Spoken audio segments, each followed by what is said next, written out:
Hello guys, welcome to Fictional Vortex. So in this video, we will see what if Naruto became the immortal demon king of the 7 deadly sins. Naruto x Merlin x Elizabeth. If you enjoy these kinds of stories, don't forget to show us some love by hitting the like button and subscribing to the channel.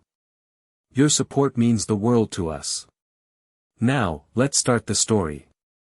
Chapter 1, A Fox Among Demons. Pain. That was the first thing Naruto registered as consciousness slowly returned to him. Not the dull ache of exhaustion he was used to after training, but the sharp, searing agony of having been ripped apart and hastily put back together. He tried to open his eyes, but even that small movement sent fresh waves of torment through his body.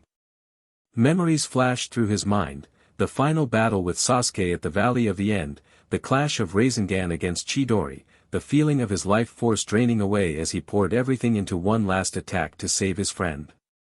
"I should be dead," he muttered, finally forcing his eyes open. The sky above wasn't the familiar blue of the land of fire. Instead, a strange purple hue stretched across the heavens, clouds swirling with an unnatural darkness. Naruto pushed himself up on his elbows, wincing as his muscles protested, and took in his surroundings. He was lying in a crater, the earth around him scorched and broken as if something, or someone, had crashed into it with tremendous force. Beyond the crater's edge stretched a landscape unlike anything he'd ever seen, twisted trees with bark as black as coal, grass that seemed to pulse with a sickly green glow, and in the distance, mountains that somehow looked wrong, their silhouettes jagged and menacing against the peculiar sky. "Where the hell am I?" Naruto groaned, staggering to his feet. His orange and black jacket was in tatters, dried blood caking the fabric. He reached for his chakra reserves instinctively, seeking the familiar comfort of his own power. It was there, but different. Alongside his normal chakra swirled something dark and potent, something that felt similar to Kurama's power but wasn't quite the same. "Kurama," he called out internally, seeking his lifelong companion. Only silence answered. "Kurama." The absence hit him like a physical blow. The nine-tailed fox had been with him for so long that its absence left a void that ached worse than his physical wounds. A rustling sound from the trees snapped Naruto back to alertness. Years of ninja training kicked in, and despite his injuries, he dropped into a defensive stance, a kunai appearing in his hand from a hidden pocket. "Who's there?" he called out, voice stronger than he felt. "Show yourself." The rustling grew louder, and then a figure stepped from between the twisted trees. Naruto's eyes widened. The being before him looked vaguely humanoid but was unlike any person he'd ever encountered.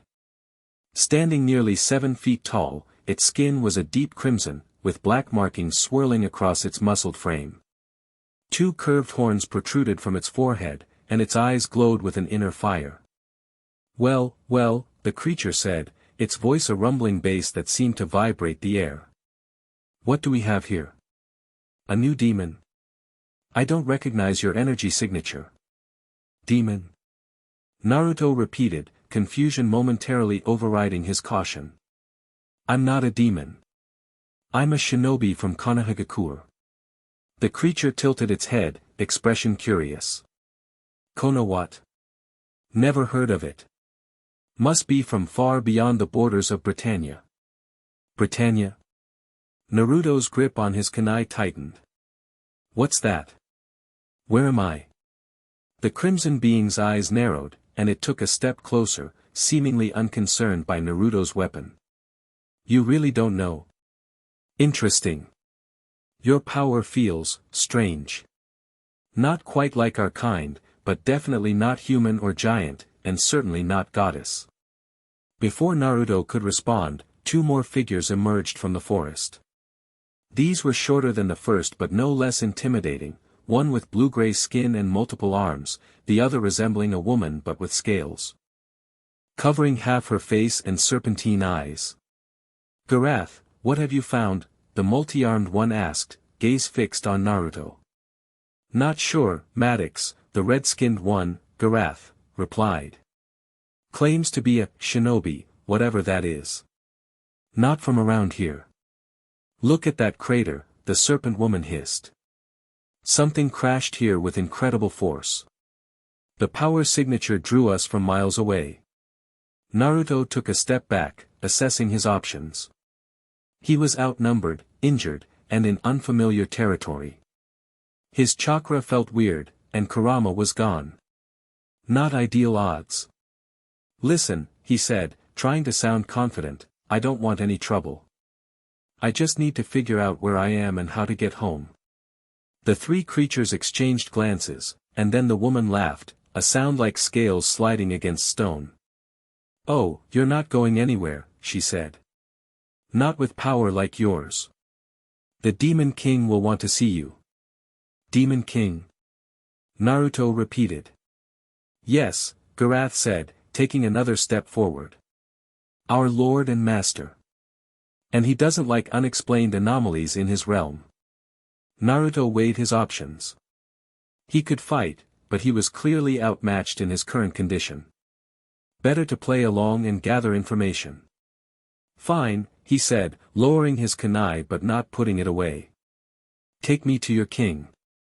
The three demons looked surprised at his easy acquiescence but quickly recovered. Smart choice, Maddox said. Follow us. Try anything, and you'll regret it. Naruto nodded, slipping the kunai back into his pouch. As they led him deeper into the twisted forest, he focused on taking steady breaths, cataloging every detail of his surroundings, and trying to make sense of what had happened to him. The journey through the forest was surreal. The further they went, the stranger the environment became. Trees grew sideways or upside down, defying gravity. Occasional bursts of flame erupted from the ground without warning or apparent source. The air itself felt heavy, charged with an energy that made the hairs on Naruto's arms stand up. More demons appeared as they traveled, some watching curiously from the shadows, others joining their procession until Naruto found himself at the center of a sizable escort. They came in all shapes and sizes, some humanoid, others bestial, a few composed of what looked like living shadow or fire. So, Naruto ventured after they'd been walking for what felt like hours, what exactly is this place? The demon realm, Garath replied, glancing back at him with those fiery eyes. Part of Britannia, separate from the human world. And how did I get here? The serpent woman flashed a fanged smile. That's what we'd like to know. Before Naruto could ask more questions, the forest suddenly opened up into a vast clearing. In its center stood what could only be described as a castle, though like everything else in this realm, it defied conventional architecture. Spires twisted up toward the purple sky at impossible angles, walls curved and bent as if made of liquid rather than stone, and the entire structure seemed to pulse slightly, as if breathing.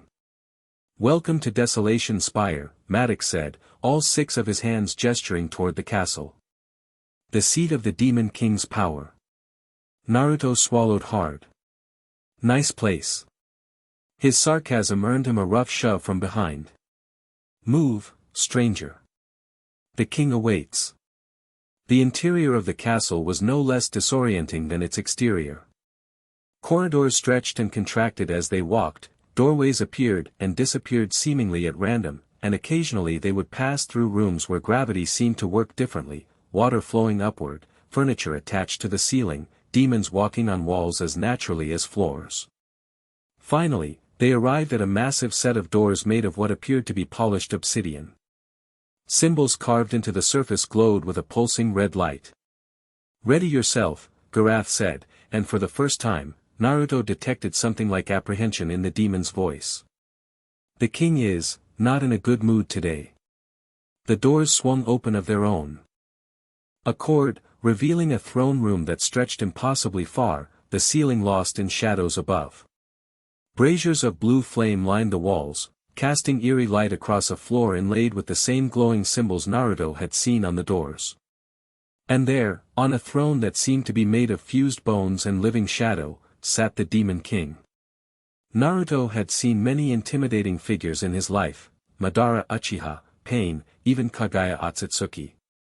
But the being before him radiated a different kind of menace. The Demon King was massive, easily 15 feet tall, with skin as black as the void and cracks running through it that revealed molten fire beneath. 10 horns curved from his head like a crown, and wings made of what looked like liquid darkness spread behind him. His eyes were pits of crimson flame, fixed now on Naruto with predatory intensity. "So," the king said, his voice so deep it seemed to vibrate Naruto's bones, "this is the anomaly that has disrupted my realm." Naruto stood his ground, refusing to show fear despite the overwhelming pressure of the king's presence. "I didn't exactly choose to come here," he said. "I was fighting a battle in my world, and then I woke up here." The Demon King leaned forward, those fiery eyes narrowing. "Your world? Interesting. And what manner of creature are you? Your power, it feels familiar, yet foreign." "I'm a shinobi from the village hidden in the leaves," Naruto replied, deciding honesty was his best approach. "A ninja. I'm human, but I carried a powerful being inside me. A nine-tailed fox spirit named Kurama." Murmurs rippled through the assembled demons. The king raised a massive hand, and silence instantly fell. "A vessel," he said, tapping clawed fingers against the arm of his throne. "Yet different from those I've encountered before. And this power within you now, it isn't purely that of your fox spirit, is it?" Naruto frowned. "Kurama's gone. I can't feel him anymore. But there's something else there now, mixing with my chakra." "Chakra?" The king's head tilted. "Ah, your life force. Yes, I can sense it. But it's become contaminated with demon energy, likely from your passage between realms." He stood suddenly, his massive form towering over the chamber. "Come closer, little shinobi. Let me examine you properly." Every instinct in Naruto's body screamed danger, but he forced himself to walk forward, stopping a few paces from the throne's dais. The Demon King descended the steps, each footfall sending tremors through the floor. When he reached Naruto, he extended one massive hand, a single claw the size of a dagger gently tilting Naruto's chin up. "Yes," the king murmured. "Fascinating. Your body is absorbing and adapting to demon energy at an extraordinary rate. Something about your nature as a vessel has prepared you for this." Naruto tried not to flinch at the touch. "Great. Does that mean you can help me get home?" The king's mouth, a slash of molten fire in his dark face, curved into what might have been a smile. "Home? Why would you want to leave when you've been given such an opportunity? Do you realize what's happening to you, child? You're becoming something new. Neither human nor demon but something, in between." "I didn't ask for this," Naruto said, anger flaring. "I have people waiting for me, friends who need me." "Your old life is gone," the king said dismissively, withdrawing his hand. "Accept your new reality. With proper guidance, you could become powerful here, perhaps even one of my commanders, given time." The casual dismissal of everything Naruto cared about ignited something inside him, a familiar defiance that had carried him through countless battles. "Sorry," he said, taking a step back, "but becoming your lackey isn't part of my plan. I appreciate the offer, but I'll find my own way home." The temperature in the room seemed to drop suddenly. The flames in the braziers dimmed, and shadows gathered around the Demon King's form. "You misunderstand," he said, voice soft but threaded with danger. "That wasn't an offer. It was your only option for survival." Power surged around the king, dark energy crackling like black lightning. "I don't allow anomalies in my realm unless they serve me. You will bend to my will, or you will be destroyed." Naruto's hands clenched into fists as he felt his own power responding instinctively to the threat. Golden chakra began to flicker around his body, mixing with tendrils of unfamiliar darkness that seemed to emerge from his very skin. "I've spent my whole life dealing with people who thought they could control me or use me," Naruto said, meeting the Demon King's gaze without flinching. "It didn't work out well for any of them." The king laughed, a sound like mountains crumbling. "Defiant little creature. Good. Breaking your spirit will be all the more satisfying." Without warning, he struck, a massive fist shooting toward Naruto with impossible speed. But years of combat had honed Naruto's reflexes to near perfection. He dodged, the blow missing him by inches and shattering the floor where he'd stood.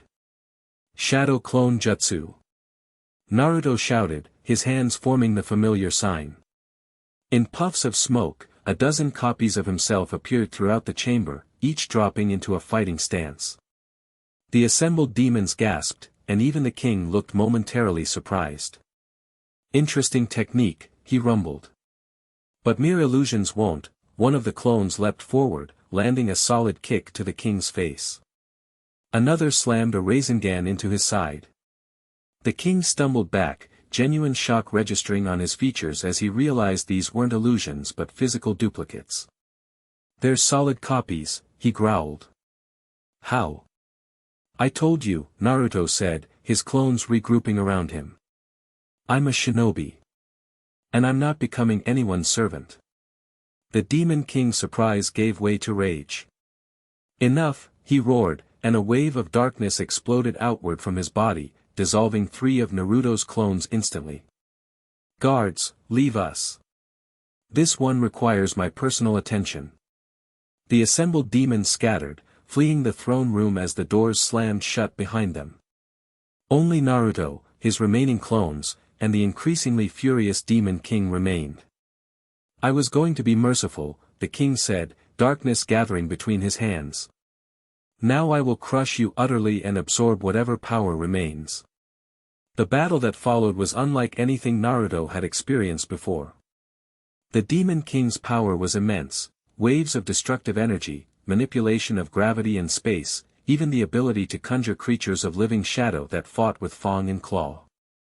The throne room itself became a weapon in his hands, floors turning to spikes, walls closing in like jaws. But Naruto wasn't fighting alone. His clones worked in perfect synchronization, the result of years of combat experience. When the king shattered one, 2 more would attack from different angles. When a wave of darkness threatened to engulf him, Naruto countered with his Rasengan, the swirling sphere of chakra carving through the king's attack. Minutes stretched into an hour, the battle destroying most of the throne room. Pillars lay shattered, the floor was cratered and broken, and the air itself seemed to shimmer with the residue of clashing energies. Naruto was tiring, his chakra reserves, normally vast, strained by the extended combat and whatever transformation was occurring within him. Only 3 clones remained, and blood trickled from cuts across his body. But the Demon King was also showing signs of fatigue, his movements slowing, the cracks in his obsidian skin widening to reveal more of the fire beneath. "Enough games," the king snarled, rising to his full height. "I will end this now." He spread his arms wide, and the very fabric of reality seemed to bend around him.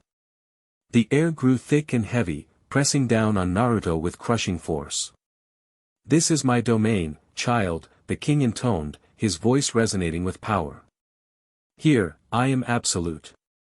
The very laws of existence bend to my will." Naruto felt his body growing heavier, his movements sluggish as the king's power increased the gravity around him. His remaining clones popped out of existence, unable to maintain form under the pressure. He fell to one knee, gritting his teeth against the pain. "Give in," the king commanded. "Submit, and I may yet spare your life." Something stirred within Naruto then, not Kurama, who was gone, but that strange new power that had been mixing with his chakra. It responded to his desperation, rising through his body like molten fire. Dark energy with flecks of gold began to swirl around him, pushing back against the king's oppressive force. "I never," Naruto growled, slowly rising to his feet, "give up." The Demon King's eyes widened fractionally. "Impossible. No one has ever resisted this technique." But Naruto was standing now, the swirling energies around him intensifying. The strange hybrid power, part his own chakra, part something new and demonic, responded to his will, strengthening his body and sharpening his senses. "My whole life," Naruto said, walking forward step by labored step, "people have been telling me what's impossible. That I couldn't become a ninja. That I couldn't master Sage Mode. That I couldn't control the Nine Tails or save my friend or stop a war. With each statement, his pace quickened, the pressure around him yielding to his advance. I'm done listening to what other people think I can't do. Fear flashed across the Demon King's face, perhaps the first time that expression had ever appeared there. He gathered dark energy between his hands, compressing it into a sphere of pure destructive force. Die, he roared, hurling the sphere at Naruto. Time seemed to slow. Naruto saw the attack coming and knew he had one chance.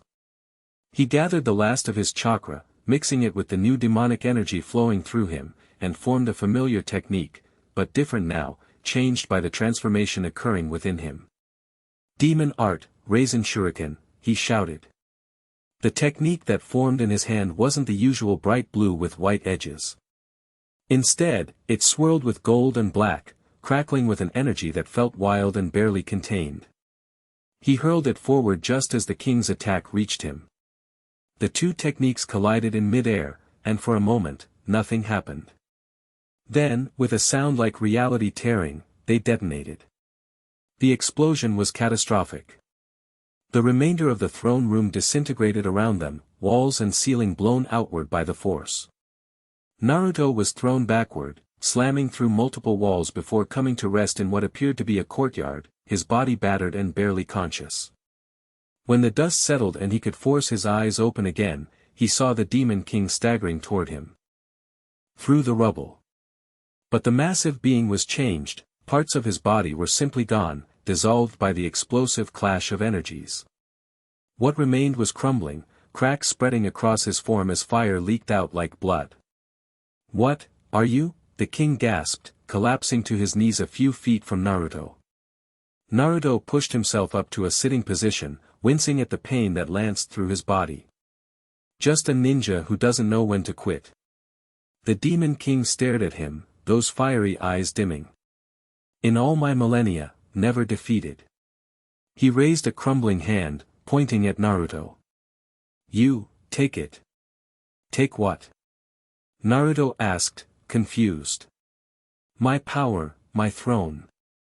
The king's body was disintegrating now, flakes of obsidian skin floating away like ash. The victor, claims all. That is, our law.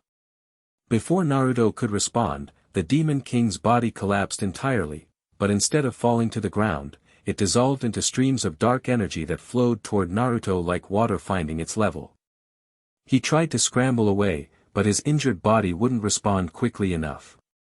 The energy engulfed him, sinking into his skin, his muscles, his very bones.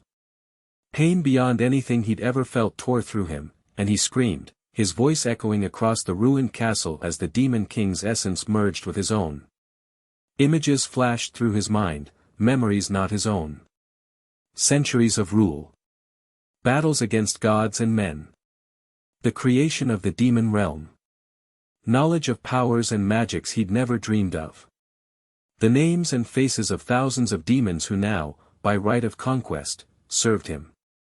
When it finally ended, Naruto lay gasping on the broken stones, his body trembling with aftershocks. He felt different. Stronger in ways he couldn't yet comprehend. The strange energy that had been mixing with his chakra was fully integrated now, flowing through pathways that felt both familiar and alien. Slowly, painfully, he pushed himself to his feet. His tattered clothes had changed, the orange and black now replaced by a garment of shifting darkness that moved like liquid over his skin, forming armor where needed and flowing freely elsewhere. He could feel power thrumming through him, responding to his every thought. A sound made him turn. Demons were emerging from hiding places throughout the ruined castle, approaching cautiously, expressions of awe and fear on their varied faces. They stopped a respectful distance away, and then, one by one, they knelt. All hail the new Demon King, Garath intoned, head bowed low. May his reign be long and terrible. The others took up the chant, all hail the Demon King. All hail the Demon King.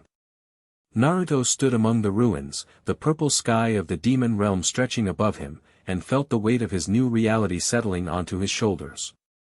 Somehow, impossibly, he had become the ruler of this strange realm. Well, he muttered to himself, Granny Tsunade always said I'd end up in charge somewhere if I didn't get myself killed first. He straightened his shoulders and faced his new subjects. This wasn't what he'd planned, but he'd never been one to back down from a challenge. All right, he said, his voice carrying a new authority that surprised even him. Let's figure this out. In the forest surrounding what remained of Desolation Spire, a figure watched the proceedings with keen interest. Tall and slender, with violet eyes that held the wisdom of centuries and hair as black as midnight, she observed the new Demon King with an intensity that bordered on fascination. Merlin, the boar sin of gluttony and greatest mage in Britannia, had felt the clash of powers from miles away, a disruption in the magical currents so profound it had drawn her from her research. What she'd found was unexpected. A human with the power of a demon, she mused, tapping a finger against her lips. No, not quite human anymore. Something else. Something new. The magical signature emanating from the young man was unlike anything she'd encountered in her long life, a blend of energies that shouldn't coexist yet somehow complemented each other perfectly. It wasn't the raw destructive force of the previous Demon King, but something more adaptable, more alive. Fascinating, she whispered. This changes everything. With a wave of her hand, she cast an invisibility spell over herself and moved closer, determined to learn more about this anomaly that had just reshaped the balance of power in Britannia. Miles away, in a glade touched by perpetual sunlight, another being sensed the change. Elizabeth, princess of the goddess clan in her current reincarnation, paused in her walk among the sacred trees, silver eyes widening as awareness washed over her. The Demon King, she whispered, one hand rising to touch the mark beneath her bangs. He's gone. The presence she'd felt all her lives, the malevolent force that represented half of the ancient pact, had vanished. Yet something had replaced it, something that carried echoes of demonic power but felt fundamentally different. Not the crushing malice she was accustomed to, but something brighter, almost hopeful. She turned toward the direction of the demon realm, confusion etched on her beautiful features. The curse that bound her to endless reincarnation and tragedy was tied to the balance between demon and goddess. What did this change mean for her fate? I must see for myself, she decided, her wings spreading behind her in a flash of light. This new development might represent danger, or perhaps, for the first time in 3,000 years, a chance for something different. Back at the ruins of Desolation Spire, Naruto was discovering that becoming a Demon King involved more than just defeating the previous one. The demons who had so quickly pledged their loyalty were now looking to him for guidance, and he had no idea where to start. Your Majesty, Garath said, still kneeling, what are your orders? Shall we begin rebuilding the castle?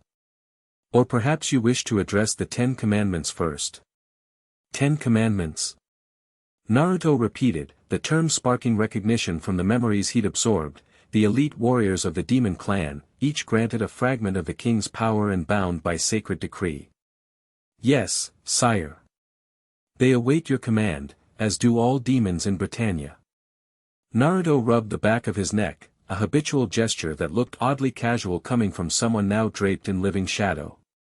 Let's start with rebuilding, I guess. And maybe someone could explain exactly what's happened to me. I'm still trying to process all this. The demons exchanged glances, clearly uncertain how to respond to such an informal king. Finally, the serpent woman, whose name Naruto now knew was Lystra, stepped forward. If I may, Your Majesty, there is someone better equipped to explain your transformation than any of us. She pointed toward the edge of the ruined courtyard. Though it seems she's already found you. Naruto turned to see a woman stepping out from between broken columns. She moved with graceful confidence, her curvaceous figure clad in an outfit that managed to be both revealing and elegant. A small smile played on her lips as she approached, utterly unintimidated by the demons around her. Well, she said, her voice melodious and slightly amused. The new Demon King is even more interesting up close. Who are you? Naruto asked, instinctively sensing that this was no ordinary visitor. I am Merlin, she replied, stopping a few paces from him and offering a slight bow that somehow managed to convey respect without subservience. Archmage of Britannia and a member of the 7 deadly sins.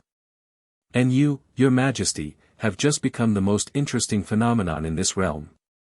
The demons around them tensed, several hissing at the newcomer. A sin. Garath growled. How dare you trespass in the demon realm? Merlin's smile didn't falter. The barriers between realms have grown thin of late. Besides, I could hardly ignore such a magnificent discharge of magical energy. It's not every day someone defeats the demon king, especially not someone who appears to be from another world entirely. Naruto's eyes widened. How did you know that? Your magical signature is unique, she replied. It contains elements I've never encountered before, mixed with what is now clearly demonic energy. Given the lack of such power anywhere in Britannia's recorded history, an otherworldly origin seems the logical conclusion. Despite everything, Naruto found himself impressed by her deduction. You're right. I'm from a place called the Elemental Nations. I was in a battle and somehow ended up here. Fascinating, Merlin said, those violet eyes gleaming with intellectual curiosity. And now you've absorbed the Demon King's power, becoming something entirely new in the process. She took a step closer, apparently oblivious to the warning growls from the demons. I can help you understand what's happening to you. Don't trust her, sire, Lystra hissed. The sins are enemies of demonkind. Merlin arched an eyebrow. That's rather simplistic. The sins oppose threats to Britannia, which, historically, has included the demon clan. But I harbor no inherent animosity toward demons. She returned her attention to Naruto. And you, your majesty, are clearly not bound by the same hatred that drove your predecessor. Naruto considered the woman before him. His new instincts, part of the package he'd inherited from the previous king, warned him that she was dangerous, possibly the most powerful individual he'd encountered since arriving in this world. But another part of him, the part that had always been good at reading people, sensed no immediate threat from her. Why would you help me? He asked directly. Merlin's smile widened slightly. Because you're an anomaly, and anomalies fascinate me. Because the magical principles at work in your transformation could revolutionize our understanding of energy transference. And, she added, her expression turning more serious, because a demon king who isn't bent on destruction could change the course of Britannia's future. Naruto held her gaze for a long moment, then nodded. All right. But let's be clear, I'm not looking to rule anything. I just want to figure out what's happened to me and find a way back to my world. Of course, Merlin agreed, though something in her tone suggested she thought his priorities might change. Shall we begin? Garath stepped between them, loyalty to his new king overriding his fear of the powerful mage. Your Majesty, is this wise? Allowing an outsider such access to you before you've even secured your throne? Naruto placed a hand on the demon's shoulder. I appreciate the concern, but I need information more than protection right now. Besides, he added with a hint of his old confidence, I just took down the previous demon king. I think I can handle myself. The demon hesitated, then bowed. As you wish, sire. Good, Naruto said. Now, is there somewhere less demolished where we can talk? The western tower still stands, Maddox offered. It contains the royal study. Perfect. Lead the way. As they moved through the ruins, Naruto fell into step beside Merlin, keeping his voice low. You're taking a big risk coming here alone. The mage glanced at him, amusement dancing in her eyes. Am I? I've lived a very long time, Your Majesty. Risk assessment becomes quite refined after the first few centuries. Just call me Naruto, he said. All this, Your Majesty stuff feels weird. Naruto, she repeated, testing the name. Unusual. I assume it has meaning in your world. He nodded. It's a kind of fish cake in ramen, that's a noodle dish. My master wrote a book with a character named Naruto, and my parents liked it. Merlin's laughter was unexpected and musical. A demon king named after a fish cake. Britannia will never be the same. Despite everything, Naruto found himself smiling. Yeah, well, I've been defying expectations my whole life. No reason to stop now. The Western Tower, as promised, had survived the battle relatively intact. The study at its top was a circular room with walls lined with books and scrolls, strange artifacts displayed on pedestals, and a large desk of dark wood dominating the center. Windows looked out over the demon realm in all directions, giving Naruto his first real view of his new domain. It was both beautiful and terrible, a landscape of stark contrasts. Forests of twisted trees stretched alongside fields of crystalline formations that caught the strange light and refracted it in mesmerizing patterns. Mountains with impossible geometries rose in the distance, and rivers of what appeared to be liquid darkness cut through the terrain. "Your kingdom," Merlin said, coming to stand beside him at one of the windows. "One of the 6 realms of Britannia." 6. Naruto asked. "The demon realm, the goddess realm, the giant realm, the fairy realm, the human realm, and purgatory, though the last is more accurately described as a prison dimension." Naruto absorbed this information, adding it to the fragmented knowledge he'd gained from the previous king. "And these 7 deadly sins you mentioned? Where do they fit in?" "We're a group of knights who serve the kingdom of Lyonesse in the human realm," Merlin explained, moving to examine one of the artifacts on display. "Each bearing a sin and each possessing unique abilities. We've been involved in the conflicts between the realms, particularly the ancient war between demons and goddesses." "On the goddess side, I'm guessing?" Naruto asked, watching her carefully. Merlin's expression revealed nothing. "We've opposed those who threaten peace and balance. Historically, that has often meant opposing the demon clan, but we've clashed with the goddess clan as well when necessary." Before Naruto could respond, a commotion from outside caught their attention. Shouts and the sounds of weapons being drawn echoed up from the courtyard below. Naruto moved quickly to the window, Merlin beside him. Below, the demons who had been beginning repair work were now forming a defensive circle, weapons pointed outward. And floating above them, surrounded by a nimbus of golden light, was a young woman with silver hair and eyes that seemed to contain the sky itself. Great wings of light extended from her back, and a symbol gleamed on her forehead. "Elizabeth," Merlin murmured, surprise evident in her voice. "Who?" Naruto asked, though even as he spoke, knowledge from the absorbed memories surfaced. "Elizabeth, daughter of the supreme deity. Princess of the goddess clan. Ancient enemy of demonkind." "The goddess princess," Merlin confirmed. "And she rarely ventures into the demon realm. Your ascension has caused more of a stir than I anticipated." Naruto didn't wait for further explanation. He moved to the window and, drawing on his new powers instinctively, launched himself out and down, the shadow-like substance of his new garments forming wings that carried him safely to the courtyard below. He landed between his demons and the goddess, facing the latter with a mixture of caution and curiosity. Up close, she was stunningly beautiful, but it was a beauty that felt almost painful to look upon, too perfect and bright for mortal eyes. "Elizabeth, right?" he said, straightening to his full height. "I'm guessing you felt what happened earlier." The goddess regarded him with those silvery eyes, her expression unreadable. "Yes." The demon king's power signature vanished, replaced by, "Whatever you are." She tilted her head slightly. "You're not what I expected."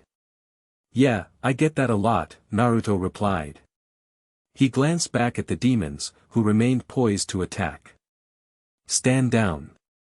No one starts a fight unless I say so." The demons reluctantly lowered their weapons, though they continued to watch the goddess with undisguised hostility. Elizabeth's eyes widened fractionally.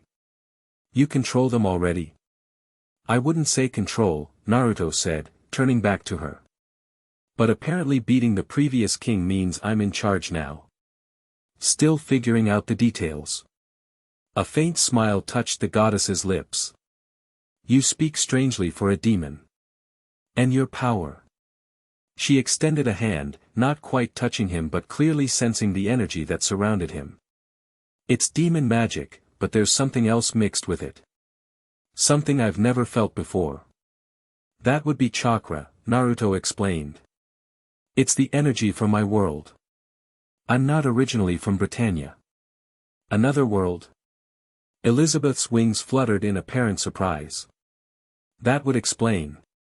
She trailed off, her gaze growing distant for a moment before refocusing on him. The balance has shifted. Do you understand what that means for this realm?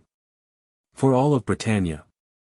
Before Naruto could respond, Merlin appeared beside them, having apparently teleported from the tower. It means uncertainty, she said. The ancient pact between the Demon King and the Supreme Deity has been disrupted. The consequences could be significant. Elizabeth nodded. My mother has already called the archangels to council. They felt the change as well. Great, Naruto sighed. So I've been here less than a day and I'm already causing an interdimensional incident. That drew a small laugh from Elizabeth, the sound like crystal bells. You really aren't like any demon I've encountered. I'm not a demon, Naruto said firmly. Or at least, I wasn't born one. I'm a shinobi from Konohagakure who somehow ended up here and got thrown into a fight I didn't ask for. Elizabeth studied him for a long moment. Yet now you bear the power and title of the Demon King. Intended or not, that places you at the center of a conflict thousands of years in the making. Naruto ran a hand through his spiky blonde hair, one physical feature that hadn't changed with his transformation. Look, I don't want any part of an ancient war. Where I come from, I fought to end conflicts, not perpetuate them. Noble sentiments, Elizabeth said, but the hatred between demons and goddesses runs deep. It can't be dismissed with good intentions alone. Maybe not, Naruto agreed. But I've faced deep-rooted hatred before. I've seen cycles of vengeance that stretched across generations. And I've helped break them. His eyes met hers, blue against silver. I don't give up easily. Something shifted in Elizabeth's expression, a flicker of something that might have been hope. Perhaps that's why you're here, she said softly. Perhaps it's not chance at all. Merlin, who had been observing their exchange with keen interest, stepped forward. Before we delve into metaphysical speculation, there are practical matters to address. Naruto, your transformation is still in flux. You need to stabilize your powers before attempting anything ambitious. And you need to secure your position, Elizabeth added. When word spreads that a newcomer has claimed the demon throne, challenges will arise, both from within the demon clan and from outside forces. Naruto looked between the two powerful women, one a goddess, the other a mage of legendary skill, and felt a strange sense of déjà vu. It reminded him of standing between Sakura and Tsunade, receiving advice whether he wanted it or not. One thing at a time, he said. First, I need to understand exactly what I've become and what I can do. Then I'll worry about politics. Merlin nodded approvingly. A wise approach. I can assist with the first part, analyzing your transformation and helping you control your new abilities. And I, Elizabeth said, surprising both of them, can provide insight into the ancient pact and the balance between our clans. If you truly wish to avoid continuing the cycle of hatred, you'll need to understand its origins. Naruto looked at her skeptically. Won't that get you in trouble with your mother? The Supreme Deity doesn't sound like someone who encourages fraternizing with the enemy. A shadow passed over Elizabeth's beautiful features. My relationship with my mother is complicated. And if there's even a chance to end the suffering caused by our endless war, I'm willing to risk her displeasure. Something in her tone made Naruto suspect there was more to the story, but he didn't press. Instead, he extended his hand to her, a gesture of goodwill that seemed to surprise the demons watching. Then I accept both your offers of help, he said. Fair warning though, I'm a pretty unconventional student. Just ask any of my teachers back home. Elizabeth hesitated only briefly before placing her delicate hand in his. The contact sent a jolt through Naruto, not unpleasant, but strange, like opposing currents meeting and finding unexpected harmony. I imagine teaching the new Demon King will be an unconventional experience regardless, she said, withdrawing her hand after a moment. Merlin observed their interaction with that same intense curiosity. Well then, she said, shall we begin? The study upstairs should suffice for initial examinations. As they turned to re-enter the castle, Garath stepped forward, his fiery eyes fixed on Elizabeth. Your Majesty, he said to Naruto, allowing a goddess into the heart of our realm, into your private chambers, is unprecedented. The potential for treachery, is something I'll have to risk. Naruto cut him off firmly but not unkindly. I understand your concerns, but if I'm going to figure this out, I need their help. He placed a hand on the demon's shoulder. Keep rebuilding. I'll be fine. The demon looked like he wanted to argue further but ultimately bowed his head in acquiescence. As you command, my king. As the three of them made their way back to the tower, Naruto couldn't help but reflect on the strangeness of his situation. Less than a day ago, he had been fighting Sasuke at the Valley of the End, prepared to die to save his friend. Now he was the ruler of a demon realm in another world, walking alongside a goddess and a mage, about to learn how to control powers he'd never imagined. You're taking this remarkably well, Merlin commented as they climbed the tower stairs. Most humans would be overwhelmed by such a dramatic change in circumstances. Naruto shrugged. My whole life has been one unexpected turn after another. You either adapt or you break. I've never been good at breaking. A useful quality in a king, Elizabeth observed. I'm not a king, Naruto insisted. Not really. I'm just trying to figure things out one step at a time. Merlin's lips curved in a small smile. Sometimes the most reluctant rulers are the ones most suited to the crown. Back in the study, Merlin wasted no time in beginning her examination. She directed Naruto to stand in the center of the room while she traced glowing symbols in the air around him, complex magical formulas that pulsed and shifted as they analyzed his being. Remarkable, she murmured, violet eyes taking in the data her spell was generating. Your original energy, this chakra, has completely integrated with the demonic power you absorbed. The two aren't fighting for dominance but have instead formed a new hybrid energy unique to you. Is that good or bad? Naruto asked, watching the glowing symbols curiously. Neither, it simply is. But it does mean you have access to abilities no demon or human has ever possessed. She gestured, and one of the floating symbols expanded, showing what looked like a network of pathways throughout his body. Your chakra network serves as a perfect conduit for demonic power, directing and shaping it with a precision the previous Demon King could never achieve. Elizabeth, who had been examining the books on the shelves, turned to observe. The curse mark is different too, she noted, pointing to a symbol that had appeared on Naruto's forehead, a mark he couldn't see but could feel as a slight warmth on his skin.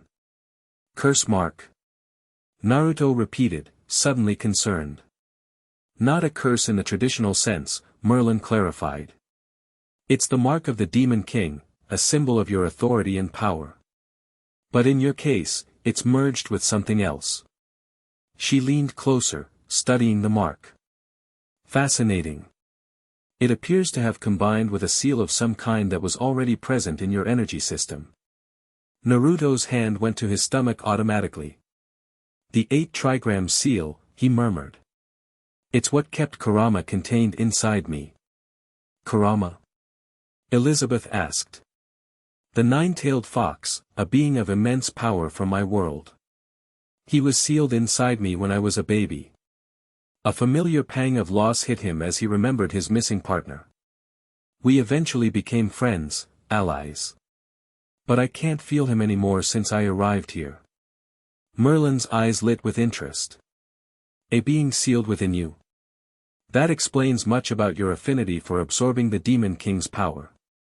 Your body was already adapted to containing and channeling external energy sources. But what happened to Kurama? Naruto pressed. Is he gone for good? The mage tapped her chin thoughtfully. I suspect your journey between worlds may have separated you. Interdimensional travel can strain even the strongest bonds. However, she gestured again, and the magical displays shifted to focus on his core. There are traces here, echoes of this being's power that have become part of your own energy signature. So in a sense, your friend remains with you. It wasn't the answer Naruto had hoped for, but it brought some comfort nonetheless. Part of Kurama, at least, had stayed with him. The question now, Elizabeth said, is what you intend to do with your new power and position. Naruto looked between them, then out the window at the strange realm that was now, apparently, his to rule. Honestly, I have no idea. Where I come from, I always wanted to become the Hokage, the leader of my village. But that was my home, my people. This. He gestured at the demonic landscape.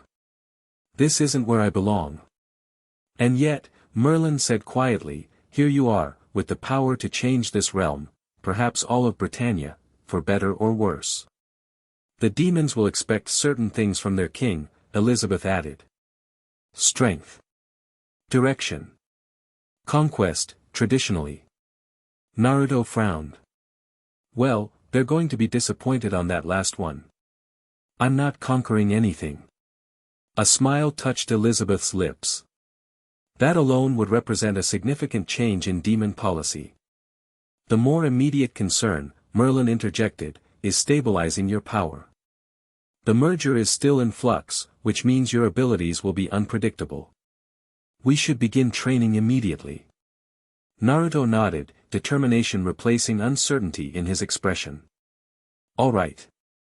I've never backed down from training before. Let's do this. The study wasn't ideal for practical exercises, so they moved to a relatively intact courtyard on the eastern side of the castle ruins. Merlin created a barrier around the area, to contain any excessive energy discharge, she explained, while Elizabeth observed from a safe distance, her glowing wings folded behind her. First, Merlin instructed, standing before Naruto, we need to establish a baseline for your capabilities. In your world, what were your primary abilities? Naruto considered. Shadow clones, creating physical duplicates of myself. The Rasengan, a concentrated sphere of spinning chakra. Sage mode, which lets me gather natural energy to enhance my abilities. And I could use Kurama's power to create different forms with unique abilities. Impressive diversity, Merlin noted. Now, attempt to create one of these shadow clones, but focus on drawing from both your chakra and your new demonic power simultaneously. Naruto formed the familiar hand sign, concentrating on the merged energy flowing through him. Shadow clone jutsu.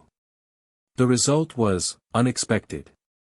Instead of the puff of smoke that normally accompanied his technique, shadows themselves seemed to peel away from the ground, rising and solidifying into a perfect copy of him, but with subtle differences.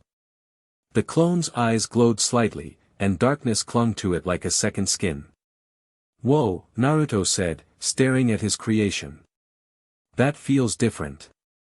The clone grinned, the expression eerily reminiscent of Naruto's own but with something otherworldly in it. Yeah, but in a good way, it said. Like we've been upgraded. Merlin circled the clone, examining it from all angles. Remarkable.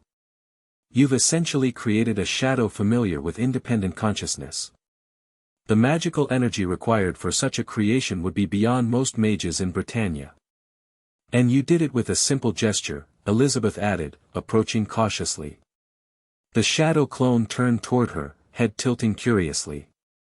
You're pretty, it said bluntly, causing Naruto to flush with embarrassment. Dismiss it, he muttered to the clone, which laughed before dissolving back into shadow that slithered across the ground and rejoined with Naruto's own.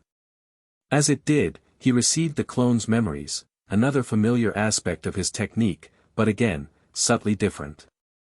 The impressions were more vivid, carrying emotional nuances his normal clones didn't usually transmit. Try the Rasengan next, Merlin suggested. Naruto extended his hand, focusing on forming the spiraling sphere of energy. What appeared was recognizable as his signature technique but transformed, a swirling orb of gold and black that pulsed with power far beyond his standard Rasengan. The core principles remain the same, Merlin observed, studying the technique without touching it. But the execution has been enhanced by your demonic power. The destructive potential is at least tenfold what a normal magical attack of similar size would produce. Naruto let the technique dissipate, feeling both exhilarated and slightly unnerved. By the power flowing through him. It's like everything I could do before has been amplified, but also, changed. That's to be expected, Merlin said. You're neither human nor demon now, but something new, a hybrid being with capabilities drawn from both origins. What about your sage mode? Elizabeth asked. You mentioned gathering natural energy.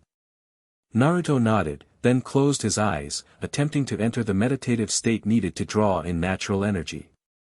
Almost immediately, he felt a difference. The energy in this realm was thicker, more potent, tinged with darkness but not inherently malevolent. It rushed into him eagerly, as if attracted to his hybrid nature. When he opened his eyes, both Elizabeth and Merlin took involuntary steps back. Your appearance, Elizabeth breathed. Naruto couldn't see himself, but he could feel the changes. The familiar sensory enhancement of Sage Mode was there, but accompanied by something more, a heightened awareness of the demonic energies flowing throughout the realm, of the ley lines beneath the earth, even of the subtle distinctions between the auras of the two women before him. What do I look like? He asked. Merlin conjured a mirror with a wave of her hand. In the reflection, Naruto saw that his eyes had changed, no longer the horizontal pupils of Toad Sage Mode, but slitted golden irises ringed with orange. Markings like black flames extended from his eyes down his cheeks, and two small horns had sprouted from his forehead. Demon Sage Mode, Merlin said, naming what they were seeing. You've combined the natural energy gathering of your sage abilities with the inherent darkness of the demon realm. Truly unprecedented. Naruto examined his reflection, taking in the changes. It was strange but not repulsive, a visual representation of what he was becoming. I can sense everything, he murmured. The castle, the demons within it, the boundaries of the realm itself. Your senses are attuned to the magical currents of Britannia now, Merlin explained. A useful ability for a ruler. Naruto allowed the Sage Mode to fade, returning to his base form, though even that was changed from his human appearance, with slightly sharper features and a more imposing presence. This is just the beginning, Merlin continued. With proper training, you could develop abilities no one in Britannia has ever possessed, a fusion of your world's techniques with the magic of ours. Elizabeth, who had been observing silently, stepped forward. But power alone won't be enough, she said softly. The challenges you face aren't just about strength. Naruto turned to her. What do you mean? The balance between the clans has existed for thousands of years, she explained. With the previous demon king gone and you in his place, someone who doesn't share his hatred or ambitions, that balance is disrupted. Some will see opportunity in this. Others will see threat. She's right, Merlin agreed. The 10 Commandments, for instance, the elite warriors of the demon clan. They were bound to the previous king by magical decree and portions of his power. That bond has transferred to you, but their loyalty is another matter entirely. And then there's my mother, Elizabeth added, her expression troubled. The supreme deity won't simply accept a new demon king who doesn't fit the expected mold. She may see you as an even greater threat precisely because you're not consumed by hatred as your predecessor was. Naruto absorbed this information, feeling the weight of responsibility settling on his shoulders. So I need to establish my authority with the demons while somehow avoiding war with the goddesses. He ran a hand through his hair. No pressure. There's more, Elizabeth said hesitantly. There's the matter of, my curse. Curse? Naruto repeated. Elizabeth and Merlin exchanged glances, some unspoken communication passing between them. Perhaps this is a conversation better continued inside, Merlin suggested. It's a complex situation. As they returned to the study, Naruto found himself studying Elizabeth more closely. Now that he was paying attention, he could sense something unusual about her, a kind of magical disturbance that clung to her like an invisible chain. Back in the tower, Elizabeth moved to the window, gazing out at the purple sky with an expression of ancient sadness that seemed at odds with her youthful appearance. 3,000 years ago, she began, the goddess and demon clans were at war. I fell in love with a demon named Meliodas, the son of the demon king and commander of the 10 Commandments. Naruto's eyes widened at this revelation, but he remained silent, allowing her to continue. Our love was forbidden, of course. When we tried to escape together, to find a place where we could live in peace, our families found us. Her hands tightened on the windowsill. The demon king and the supreme deity worked together for the first and only time, to punish us for our transgression. What did they do? Naruto asked softly. Meliodas was cursed with immortality, doomed to watch me die over and over again. And I. Her voice faltered slightly. I was cursed to reincarnate eternally as a human, with no memory of my goddess self or our love. Each time I recover those memories, I die 3 days later, only to be reborn again to repeat the cycle. Naruto stared at her, horror and sympathy washing through him. That's cruel beyond words. It was meant to be, Merlin said quietly. The ultimate punishment for defying the divine order. And this curse, Naruto said slowly, it's tied to the demon king and supreme deity? Elizabeth nodded. It was cast by both of them together, using their combined power. Which is why. She turned to face him fully. Which is why your ascension changes everything. Half of the curse's foundation has been altered.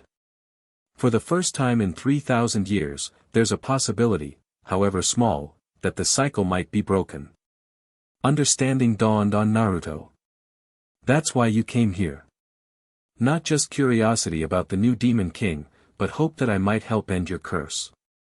Yes, she admitted. Though I had no idea what kind of person I would find. I certainly didn't expect someone like you. Someone like me. A small smile touched her lips. Someone who speaks of ending cycles of hatred rather than perpetuating them. Someone who seems to care about peace more than power. Naruto thought of his journey in his own world, of pain and the cycle of vengeance, of Sasuke and his path of darkness, of all the battles fought to create a world where understanding might triumph over hatred. Where I come from, he said, I was part of a prophecy, the child who would either save the world or destroy it. I chose to save it by believing people could understand each other, that hatred wasn't the only path. He met her silver eyes directly. I don't know if I can break your curse. But I promise you this, I won't use my power to continue a war that's already caused too much suffering. Elizabeth's eyes widened, and for a moment, it seemed as though she might cry. Instead, she straightened her shoulders, a newfound determination in her posture. Then perhaps fate has brought you here for a reason after all, Naruto Uzumaki. Merlin, who had been watching their exchange with keen interest, stepped forward. This is all very inspiring, but practicalities remain. Naruto needs to consolidate his position before attempting anything as complex as breaking an ancient curse. She turned to him. The 10 Commandments should be your first priority. Without their acceptance, your rule will be constantly challenged. And where do I find these commandments? Naruto asked. They'll come to you, Merlin replied. News of the previous king's defeat is already spreading throughout the realm. The commandments will feel the change in their connection to the throne. They'll return to either pledge loyalty or challenge you. Great, Naruto muttered. More fights. Not necessarily, Elizabeth interjected. The commandments are bound by magical decree to serve the demon king. If you can prove your legitimate claim to that title, which your absorption of the previous king's power should establish, they may accept you without battle. May being the operative word, Merlin added dryly. As if on cue, a tremor ran through the castle, followed by shouts from below. Naruto moved to the window and looked down to see the demons in the courtyard forming ranks as a new group approached, 10 figures, each radiating power that even from a distance made the air shimmer around them. It seems, Merlin said, coming to stand beside him, that the 10 commandments have arrived sooner than expected. Elizabeth joined them at the window, her expression tense. This will be your first real test as Demon King, Naruto. How you handle them will set the tone for your entire reign. Naruto took a deep breath, steadying himself. Part of him, the part that had always rushed headlong into challenges, wanted to leap down and confront these powerful demons immediately. But the wisdom he'd gained through years of battle and loss held him back. This wasn't just about proving his strength, it was about establishing his authority in a way that would serve his goals. "All right," he said, turning to his 2 advisors. "Let's go meet my new commanders." As they descended the tower stairs, Merlin offered one last piece of advice: the commandments value power above all else. Show weakness, and they'll tear you apart. Show strength without wisdom, and they'll manipulate you. Find the balance, and they'll respect you, even if they don't like your methods. Naruto nodded, feeling the weight of the Demon King's power flowing through him, responding to his resolve. By the time they reached the courtyard, he had mentally prepared himself for whatever came next. The 10 commandments stood in formation at the edge of the ruined courtyard, a diverse group united by the dark aura of power that surrounded them. At their center stood a tall, imposing figure with long silver hair and an expression of cold calculation. "That's Esterasa," Elizabeth whispered from beside him. "One of the most powerful commandments." Naruto stepped forward, his demonic garments shifting and flowing around him like living shadow. The commandments watched his approach, their expressions ranging from curiosity to barely concealed hostility. "So," Esterasa said, his voice carrying easily across the courtyard, "you're the one who's killed our father and taken his throne." "I didn't come here looking to kill anyone or take any throne," Naruto replied honestly. "Your father attacked me, and I defended myself. The transfer of power happened after, without my planning it." A female commandment with pink hair and a perpetual smile stepped forward. "How convenient for you." "Male," Elizabeth breathed, so quietly only Naruto could hear her. "No, that's not right. Something's wrong." Before Naruto could question her cryptic comment, another commandment spoke, a massive being with 4 arms and skin like granite. "It doesn't matter how it happened," he rumbled. "The law of succession is clear. Defeat the king in fair combat, absorb his power, and the throne is yours." His eyes narrowed.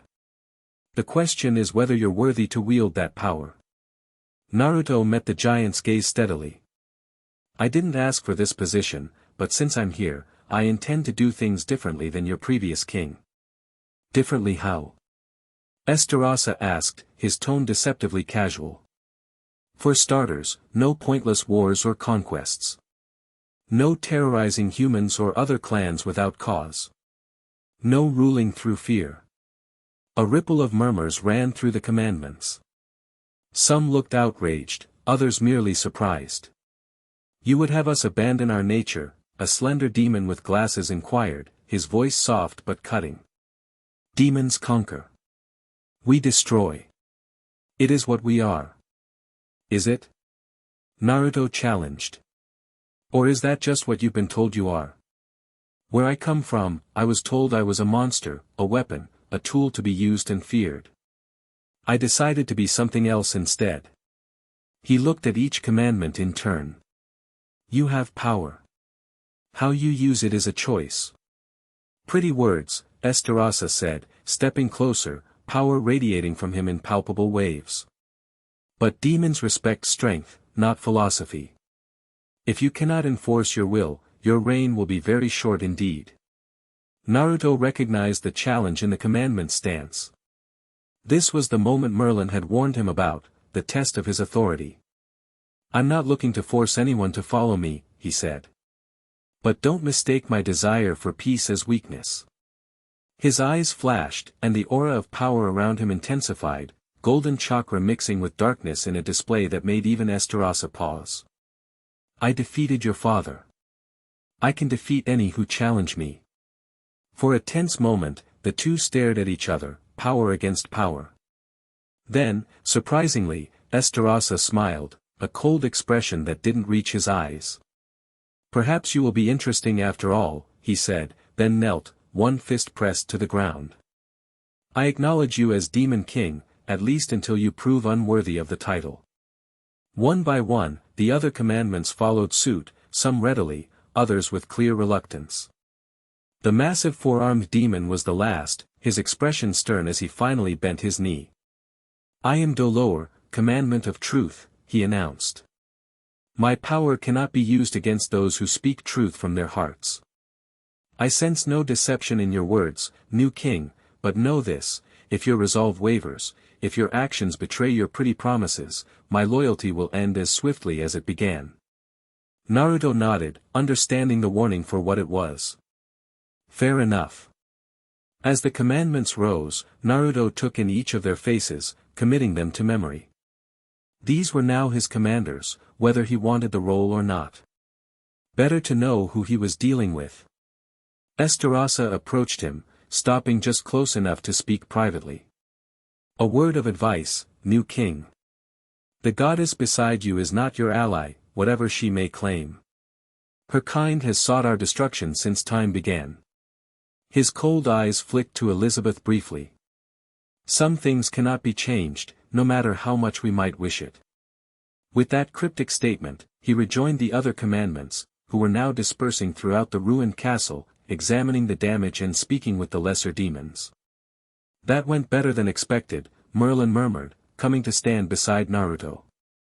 For now, he replied. But I don't think I've won them over yet. Of course not. Trust takes time, especially among demons who have known nothing but the previous king's rule for millennia. Elizabeth remained silent, her gaze following Esterasa with an expression of troubled recognition. When Naruto glanced at her questioningly, she simply shook her head, indicating. Now was not the time to discuss whatever was bothering her. As the sun, or whatever passed for one in this realm, began to sink below the horizon, casting long shadows across the ruined castle, Naruto found himself standing on a balcony overlooking his new domain. The events of the day swirled in his mind like leaves caught in a whirlwind. In the span of hours, he had arrived in a new world, fought and killed a demon king, absorbed his power, and taken his throne. He'd met a goddess cursed to die and be reborn eternally, a mage of incredible power and knowledge, and 10 demon commanders of varying degrees of hostility. And somewhere, in a world that now felt impossibly distant, his friends in Konoha probably thought he was dead. Quite a first day, Merlin said, joining him on the balcony. She offered him a goblet of dark liquid that smelled vaguely fruity. Is this safe for me to drink? He asked, eyeing it suspiciously. A smile touched her lips. It's demon wine. Given your new physiology, it's probably safer for you than water from the human realm would be. Naruto took a cautious sip. The liquid burned pleasantly down his throat, leaving an aftertaste of something like blackberries and smoke. You handled the commandments well, Merlin continued. Most new rulers would have either cowered before their power or tried to dominate them completely. You found a middle path, strength without tyranny. I've had practice, Naruto said, thinking of his many confrontations over the years. Sometimes the hardest fight is the one you choose not to have. Merlin regarded him with those perceptive violet eyes. You continue to surprise me, Naruto Uzumaki. Most beings suddenly granted the power of a god would be corrupted instantly. I've seen what happens to people who get drunk on power, Naruto replied. It never ends well for them or anyone else. They stood in companionable silence for a moment, watching as the strange stars of the demon realm began to appear in the darkening sky, constellations unlike any Naruto had seen before. Elizabeth has retired to the chambers prepared for her, Merlin said eventually. Her presence here is unprecedented. No goddess has stayed willingly in the demon realm since the ancient war began. This curse she mentioned, Naruto said. Is it really possible to break it? Merlin sipped her wine thoughtfully. In theory, yes. The curse was established by both the Demon King and Supreme Deity together. With one of those powers now in your hands, and wielded with different intent, the foundation is weakened. She glanced at him. But it would require confronting the Supreme Deity directly, something few have done and survived. Great, Naruto muttered. Another godlike enemy to deal with. A soft laugh escaped Merlin. You say that as if it's a regular occurrence for you. More often than I'd like, Naruto admitted, thinking of Kagaya Otsutsuki and the battle that had nearly destroyed his world. But if there's a chance to help Elizabeth break free of this curse, I have to try. No one deserves that kind of punishment, especially not for something as simple as falling in love. Merlin studied him with renewed interest. You truly mean that, don't you? You would challenge the Supreme Deity herself for the sake of someone you've just met? Naruto shrugged. It's the right thing to do. Where I come from, I never went back on my word. That was my ninja way. He looked out at the demon landscape stretching before him. I may be in a different world now, with different powers, but that hasn't changed. Fascinating, Merlin murmured, almost to herself. A demon king with a hero's heart. Britannia will never be the same. As night fully claimed the demon realm, Naruto couldn't help wondering what the days ahead would bring. He was a stranger in a strange land, thrust into a position of power he hadn't sought, surrounded by beings of immense ability and ancient grudges. Yet somehow, it felt familiar, another impossible challenge to overcome, another chance to change things for the better. Get some rest, Merlin advised, finishing her wine. Tomorrow, we continue your training, and then. She smiled enigmatically. Then we begin to see just what kind of demon king you intend to be. As she left him alone on the balcony, Naruto turned his gaze once more to the alien stars above. Well, Kurama, he said softly to his absent friend, looks like we've landed in another mess. But don't worry, I'll find a way through this, believe it. And in the quiet of the night, as a new era for the demon realm began, Naruto could almost imagine he heard the fox's gruff laughter in response. Chapter 2, The Weight of Crowns. Naruto woke to darkness and unfamiliar surroundings, momentarily disoriented until memories of the previous day flooded back. The ornate bedroom with its massive four-poster bed and furniture of polished obsidian hadn't felt real when he'd collapsed into it, exhausted from the day's events. Still not a dream, huh? He muttered, sitting up and running a hand through his spiky blonde hair. Sunlight, or whatever passed for it in the demon realm, filtered through tall windows, casting eerie purple-tinged light across the room. Outside, the sounds of construction echoed as demons worked to rebuild the castle he'd partially destroyed during his battle with the previous king. Naruto swung his legs over the edge of the bed, noticing that the shadow-like substance that had formed his clothing yesterday had thinned while he slept, clinging to his body like a second skin. As he stood, it responded to his thoughts, thickening and forming into something resembling his old outfit, though darker, with swirling patterns that shifted like smoke. That's convenient, he said, examining his new attire. No more shopping for clothes, I guess. A knock at the door interrupted his musings. Enter, he called, still finding it strange to be giving such formal permissions. The door opened to reveal a small demon with blue-gray skin and overlarge eyes. It bowed deeply, keeping its gaze respectfully lowered. Your Majesty, it said in a surprisingly melodious voice, Lady Merlin and the goddess Elizabeth await you in the eastern courtyard for your training session. They requested I inform you that breakfast has been prepared as well. Thanks, Naruto replied, unable to shake the discomfort of being addressed so formally. And you are? The demon looked startled at being asked its name. Pim, Your Majesty. I've been assigned as your personal attendant. Assigned by who? By Cusack, Your Majesty. He thought you would require proper service, as befitting your station. Naruto frowned. Cusack? One of the commandments? No, Your Majesty, Pim corrected respectfully. Cusack is one of the two demon masters who trained the previous king's heir. He and Chandler arrived late last night and have taken charge of organizing the castle's restoration and your household. This was news to Naruto. More demons with authority had arrived while he slept, apparently taking it upon themselves to establish order. Whether this was helpful or a potential problem remained to be seen. Take me to them after breakfast, Naruto decided. I should meet these demon masters. Pim bowed again. As you wish, your majesty. Shall I escort you to the courtyard now? Lead the way. As they walked through the partially rebuilt corridors of Desolation Spire, Naruto noticed significant progress had been made overnight. Walls had been repaired, debris cleared, and new furnishings installed. Demons of all shapes and sizes worked with surprising efficiency, pausing to bow deeply as he passed. The reconstruction is going fast, Naruto observed. Yes, your majesty, Pim replied. Master Chandler used his magical abilities to accelerate the process.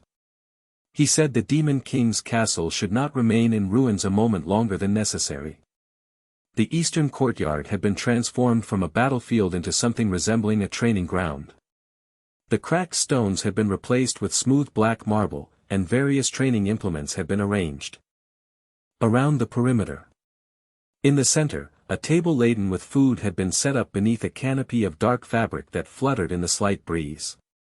Merlin and Elizabeth were already seated, engaged in quiet conversation that halted as Naruto approached.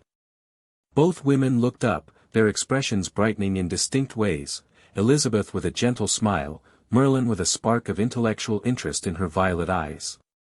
Good morning, your majesty, Merlin said, a hint of teasing in her formal address. I trust you slept well in your new royal chambers. Weird dreams, Naruto admitted, taking a seat across from them. And the bed's too soft. I kept feeling like I was sinking. The burdens of royalty are many and varied, Merlin replied with mock seriousness, earning a small laugh from Elizabeth. You seem in good spirits today, Naruto said to the goddess, noting that her ethereal beauty seemed somehow more approachable in the morning light. I am, she confirmed. For the first time in, longer than I can remember, I feel hopeful. She hesitated, then added more softly, though I'm aware hope can be dangerous in itself. Naruto reached for what appeared to be a dark red fruit, examining it curiously. Where I come from, we considered hope essential. Even in the darkest times. A worthy philosophy, Merlin commented, watching as Naruto cautiously bit into the fruit. Though perhaps sample the real fruit more slowly. It has quite an impact on first-time consumers. Too late, Naruto's eyes widened as flavor exploded across his taste buds, intense and complex, like nothing he'd experienced before. Sweet, spicy, and something else entirely filled his senses, leaving him momentarily stunned. Wow, he managed after swallowing. That's intense. Demon Realm produce tends to be, Elizabeth said with a smile. Everything here exists in heightened states, colors more vivid, flavors more potent, emotions more extreme. Speaking of heightened states, Merlin interjected, we should begin your training after breakfast. Yesterday's encounter with the 10 Commandments went better than expected, but their acceptance is provisional at best. You'll need greater control of your powers to maintain their respect. Naruto nodded, taking another, more careful bite of the fruit. And these demon masters who arrived last night? Pim says they're organizing everything. A frown briefly crossed Merlin's face. Chandler and Cusack. I was informed of their arrival. They served the previous king for millennia and were responsible for training his heir, Meliodas. She glanced at Elizabeth, whose expression had become carefully neutral at the mention of that name. Are they going to be a problem? Naruto asked directly. They're immensely powerful, Merlin replied. And deeply committed to demon traditions. Your unconventional approach will likely not sit well with them. Great, Naruto sighed. More people to convince I'm not ruining everything by being different. Elizabeth's silver eyes met his. Change always faces resistance, especially from those who've prospered under the old ways.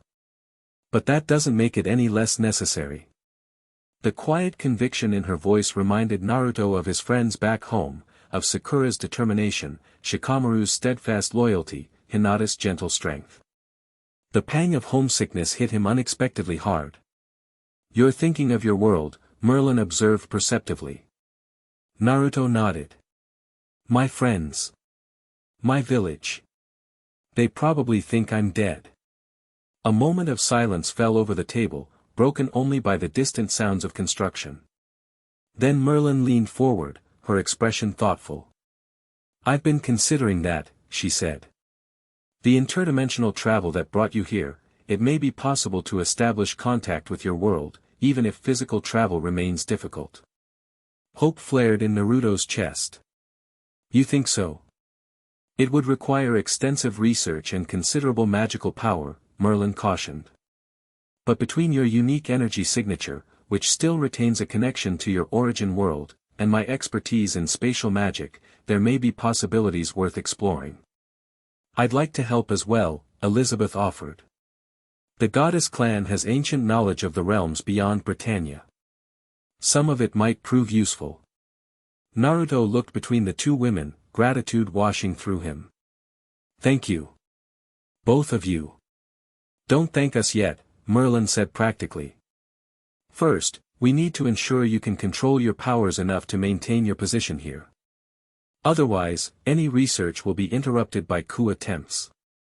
As if summoned by her words, a new presence entered the courtyard, an elderly man with white hair and a long beard, dressed in elegant but severe attire. His aura radiated power barely contained, and his eyes, when they fixed on Naruto, held equal parts curiosity and judgment. "Your Majesty," he said, bowing with perfect courtesy that somehow still managed to convey skepticism. "I am Chandler, formerly High Tutor to Lord Meliodas and loyal servant to the demon throne for 12,000 years. Naruto stood, instinctively recognizing the need to meet this demon on equal footing. "Chandler. I understand you've been organizing the castle repairs." "Someone had to ensure proper protocols were followed," Chandler replied. His gaze shifted to Merlin, and his expression cooled noticeably. "Lady Merlin. Still inserting yourself where you don't belong, I see." "Chandler," Merlin acknowledged with a slight smile. "Still clinging to outdated traditions, I observe." The old demon's attention turned to Elizabeth, and genuine disgust flashed across his features. "And a goddess at the Demon King's table. How unprecedented."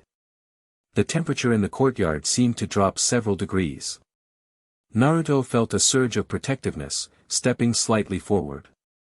"Elizabeth is my guest," he said firmly. "And Merlin is my advisor. I choose who sits at my table." Chandler's eyes returned to Naruto, narrowing slightly as he reassessed the new king. "Of course, Your Majesty. I merely observe that such associations are unusual for the throne you now occupy." "I'm an unusual king," Naruto replied simply. "That's something everyone will need to get used to." A tense moment passed before Chandler bowed again. "Indeed. I've come to inform you that the 10 Commandments have assembled in the throne room. They wish to discuss the reorganization of demon forces throughout Britannia, now that you've assumed leadership." Naruto glanced at Merlin, who gave a subtle nod. "Tell them I'll be there shortly," he decided.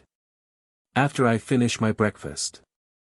Something like surprise flickered across Chandler's face. Clearly, he'd expected immediate compliance with the commandment's request. "The commandments are not accustomed to waiting, Your Majesty." "Then this will be a new experience for them," Naruto said calmly, returning to his seat. "As the king, I set the schedule, not them. Right?" A hint of reluctant approval appeared in Chandler's expression. "Correct, Your Majesty. I shall inform them of your decision." After the demon master had departed, Merlin let out a soft laugh. "Well handled. Establishing boundaries early is essential, especially with demons of their stature." "I wasn't trying to be difficult," Naruto explained. "But if I jump every time they call, I'll never be taken seriously." "Precisely," Merlin agreed. "The demon clan respects strength and will, particularly when demonstrated rather than merely claimed. Elizabeth had remained quiet during the exchange, but now she spoke, her voice thoughtful. Chandler was Meliodas' tutor. He must see your differences from the previous royal family very clearly. Is that bad? Naruto asked. Not necessarily, Elizabeth replied. But it does mean he'll be watching you closely, looking for weakness or uncertainty. Demons value decisiveness above almost all else. Naruto finished his fruit, considering this. Then I'll be decisive. Starting with making it clear that I'm not continuing the war against the other clans. Merlin and Elizabeth exchanged glances. That, Merlin said carefully, will be your most controversial position. The demon clan has defined itself through conflict for millennia. To suddenly pivot toward peace will be seen by many as weakness or betrayal of their fundamental nature.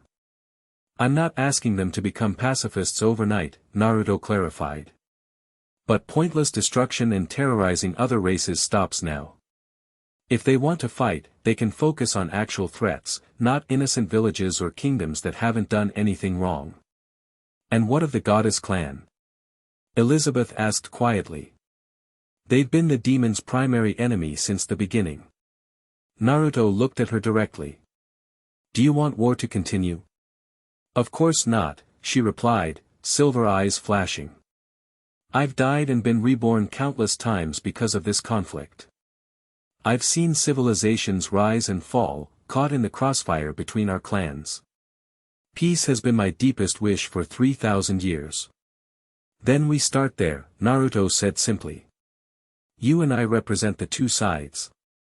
If we can work together, maybe others will follow our example. Merlin leaned back, watching them both with that intense intellectual curiosity that seemed to be her default state. A demon king and a goddess princess, united in pursuit of peace. It's either the beginning of a new age for Britannia or the prelude to unprecedented disaster. Optimistic as always, Merlin, Elizabeth said dryly. The mage shrugged elegantly. I prefer to consider all possibilities. But, she added, her expression softening slightly, I admit the potential benefits outweigh the risks in this case. Naruto stood, feeling more centered and determined than he had since arriving in this world. Then let's get started.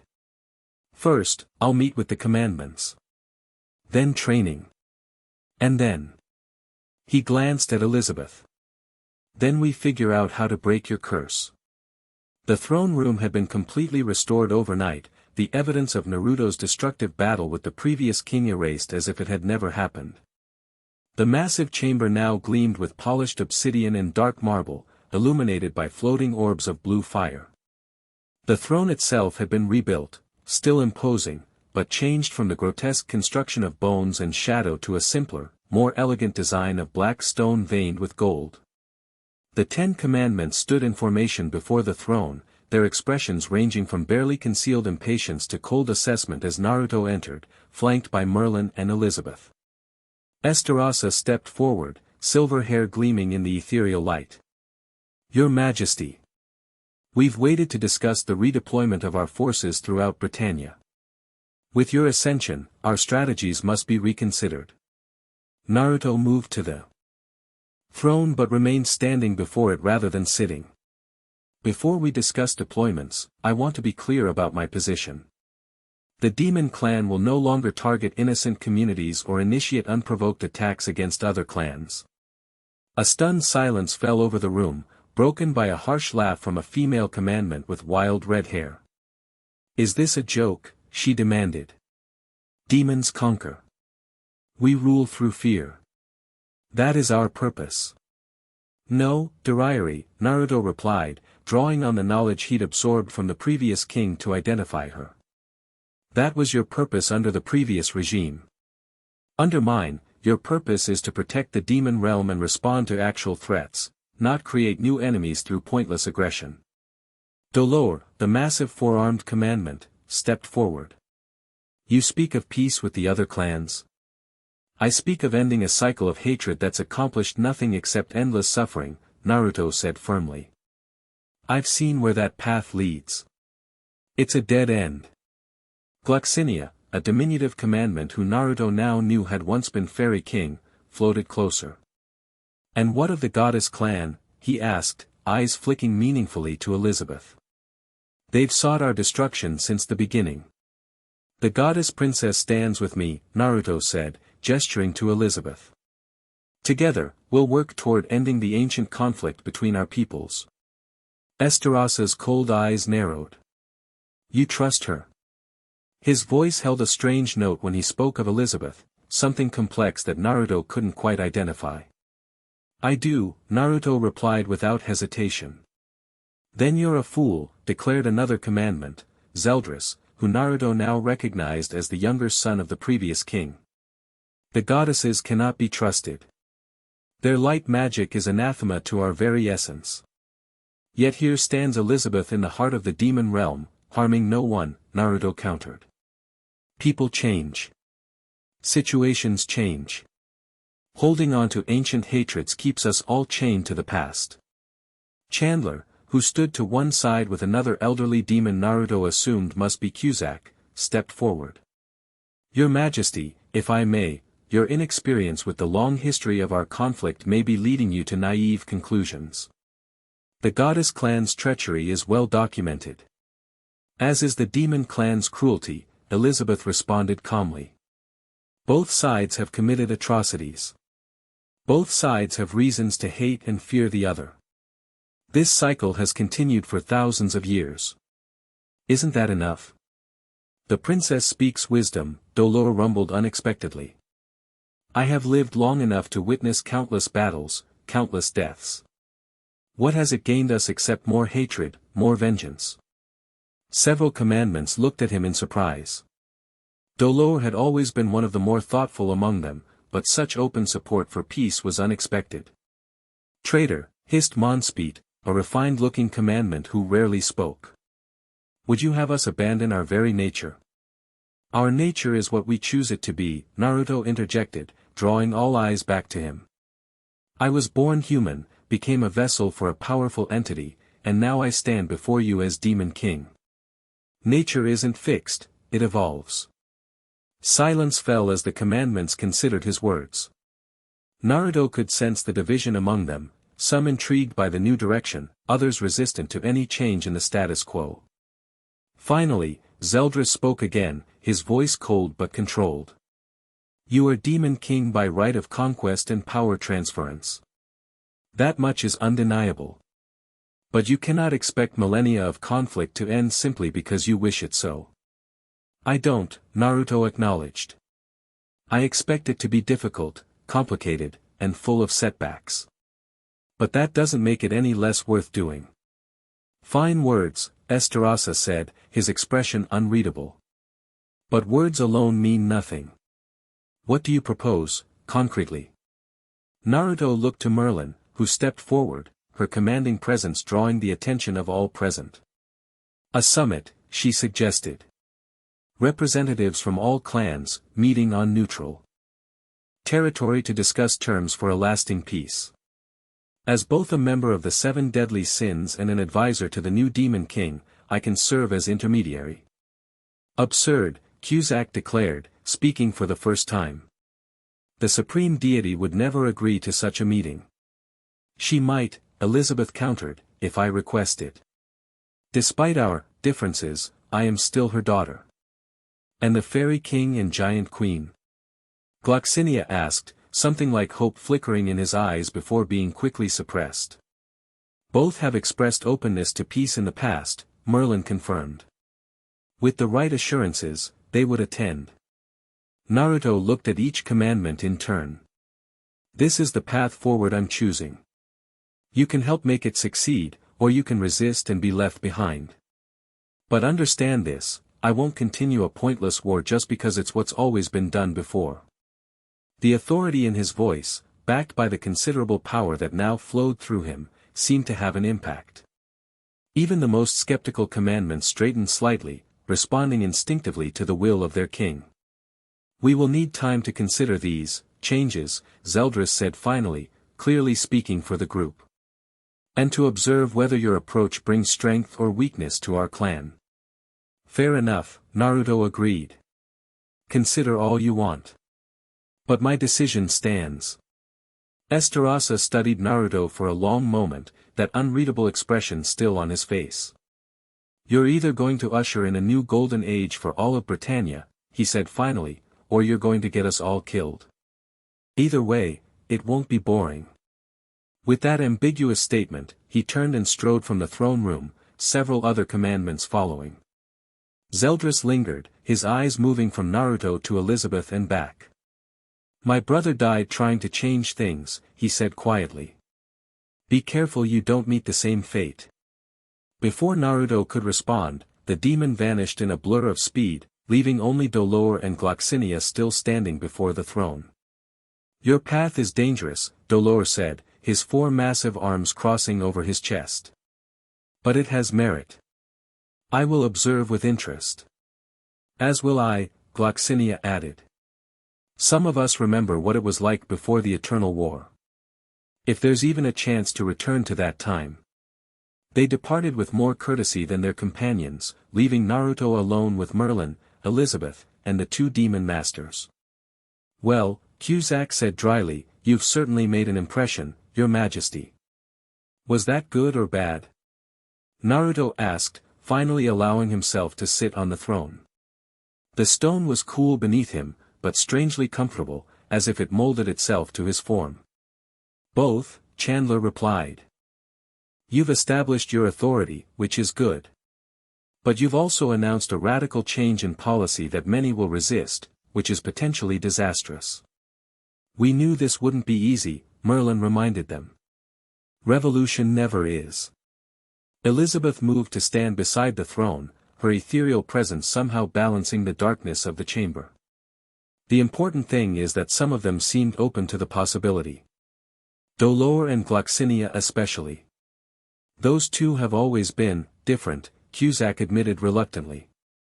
Former royalty of their own clans before joining the commandments.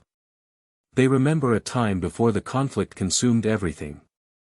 Naruto leaned forward, resting his elbows on his knees, a decidedly informal posture for a king, but one that felt natural to him. So what's our next step? Training, Merlin said firmly. You need greater control of your powers if you're to enforce your will and protect this new peace you're proposing. And diplomatic outreach, Elizabeth added. I should return to the goddess realm, speak with my mother. If there's to be a summit, preparation will be crucial. Naruto frowned at this. Is it safe for you to go back? Won't your mother be angry about you working with me? A shadow passed over Elizabeth's beautiful features. Our relationship is complicated. But she won't harm me. And she needs to understand what's happening here, that you're different from the previous Demon King. I don't like it, Naruto admitted. But I understand the necessity. In the meantime, Chandler interjected, there are pressing administrative matters that require your attention, Your Majesty. The governance of the demon realm cannot be neglected while you pursue these grander ambitions. Naruto suppressed a groan. Even in another world, paperwork found him. Fine. We'll train first, then I'll deal with the administrative stuff. Elizabeth can prepare for her meeting with the supreme deity. Rising from the throne with new determination, Naruto looked at his unlikely circle of advisors, a goddess princess, a master sorceress, and two ancient demon tutors. Not exactly the team he would have chosen, but then again, his most successful partnerships had always come from unexpected places. Let's get started, he said, leading the way from the throne room. We've got a world to change. The training ground behind the castle had been expanded and reinforced with powerful magical barriers, to contain the inevitable destruction, as Merlin put it. Naruto stood at its center, dressed now in a streamlined version of his shadow garments that allowed for maximum mobility. We'll begin with the basics, Merlin said, circling him with a critical eye. Your demonic power is considerable but unrefined. You're still channeling it through the pathways designed for your original chakra, which is inefficient. So how do I fix that? Naruto asked. You need to reconfigure your internal energy network, she explained. Think of it as upgrading plumbing in an old house, the pipes are there, but they need to be widened and rerouted to handle the increased flow. Naruto scratched his head. That sounds complicated. It is, Chandler confirmed, standing at the edge of the training ground with Cusack. The two demon masters had insisted on observing, though they'd made it clear they thought Merlin's methods would be insufficient. Normally, a demon spends centuries learning to control their power. We don't have centuries, Merlin said bluntly. Fortunately, Naruto has an advantage most demons lack, his experience with chakra control. The principles are similar, just applied differently. She stepped closer, violet eyes intense. Close your eyes. Visualize your chakra network as you understand it from your world. See the pathways, the nodes where energy collects and redirects. Naruto obeyed, falling easily into the meditative state he practiced during his sage training. Within moments, he could perceive his internal energy system, the familiar channels of his chakra network, now suffused with the darker, denser power of his demonic energy. I see it, he said. The demon power is, pushing against the walls of the pathways, like they're too narrow. Exactly, Merlin confirmed. Now, rather than fighting that pressure, surrender to it. Allow the pathways to expand, to reshape themselves according to the new energy's natural flow. Naruto tried, but immediately encountered resistance, not from the demon power, but from himself. Some instinctive part of him was holding on to the old configuration, as if afraid that changing it would mean losing the last connection to his former self. I can't, he admitted after several attempts. Something's blocking me. Fear, Cusack observed from the sidelines, his voice clinical. He fears losing his original nature if he fully embraces the demonic transformation. A valid concern, Merlin acknowledged, surprising the demon masters. But unnecessary. She placed a hand gently on Naruto's shoulder. Your chakra isn't being replaced by demon power, it's merging with it, creating something new. You won't lose yourself, you'll evolve. Naruto opened his eyes, meeting her gaze. How can you be sure? Because I've been watching you since you arrived, she replied. Your fundamental nature, your determination, your compassion, your unwavering commitment to your principles, remains unchanged despite the power you've absorbed. If the previous king's malevolence hasn't corrupted you yet, it's not going to. Her confidence helped. Naruto closed his eyes again, focusing on his internal network. This time, instead of resisting the pressure of the demon power, he welcomed it, imagining the pathways expanding and reshaping to accommodate the new energy. The effect was immediate and dramatic. The merged power surged through his body, no longer constrained by channels too narrow to contain it. His skin tingled, and the air around him crackled with visible energy, gold and black intertwining in complex patterns. Excellent, Merlin said, stepping back as the energy field around Naruto intensified. Now, direct the flow consciously. Demon magic responds to will and emotion more directly than the technical manipulations you're used to. Naruto focused, gathering the energy and shaping it according to his intention. A sphere formed between his hands, not quite a Rasengan, but similar in concept. Instead of pure chakra, it contained swirling demon power, controlled and compressed into a stable form. Good, Merlin approved. Now, release it at that target.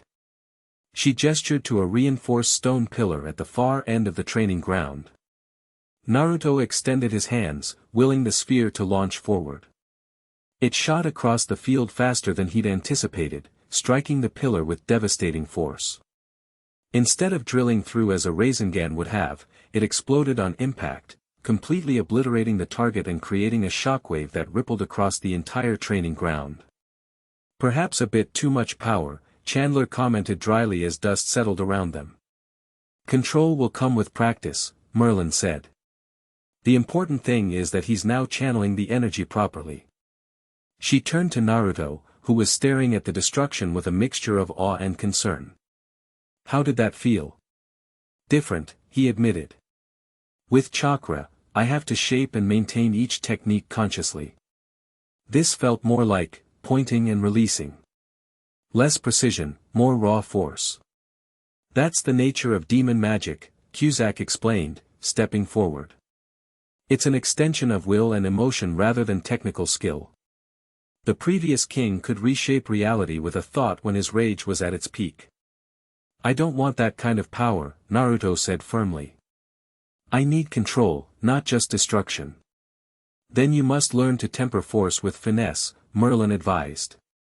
Try again, but this time, focus on precision rather than power. Imagine carving your name into that boulder rather than destroying it. Naruto nodded, creating another energy sphere between his hands. This time, he concentrated on shaping it more precisely, visualizing exactly what he wanted it to accomplish. When he released it, the sphere flew straight and true, striking the boulder and etching a perfect spiral pattern into its surface without shattering it. Better, Merlin approved. Now let's try something more complex. Your shadow clones, but with conscious manipulation of their demonic aspects. The training continued for hours, Naruto progressing from basic energy manipulation to more complex techniques. He learned to create shadow clones that could operate independently while maintaining a direct connection to his consciousness. He developed variations of his Rasengan that incorporated different aspects of demon magic, flames, darkness, spatial distortion. He even began experimenting with his Sage mode, discovering that the natural energy of the demon realm responded differently than that of his home world, allowing for enhanced sensory abilities and physical transformations he'd never been capable of before. By midday, the training ground was thoroughly destroyed, despite the reinforced barriers. Naruto stood at its center, breathing hard but exhilarated by his progress. Your learning curve is remarkable, Chandler acknowledged grudgingly.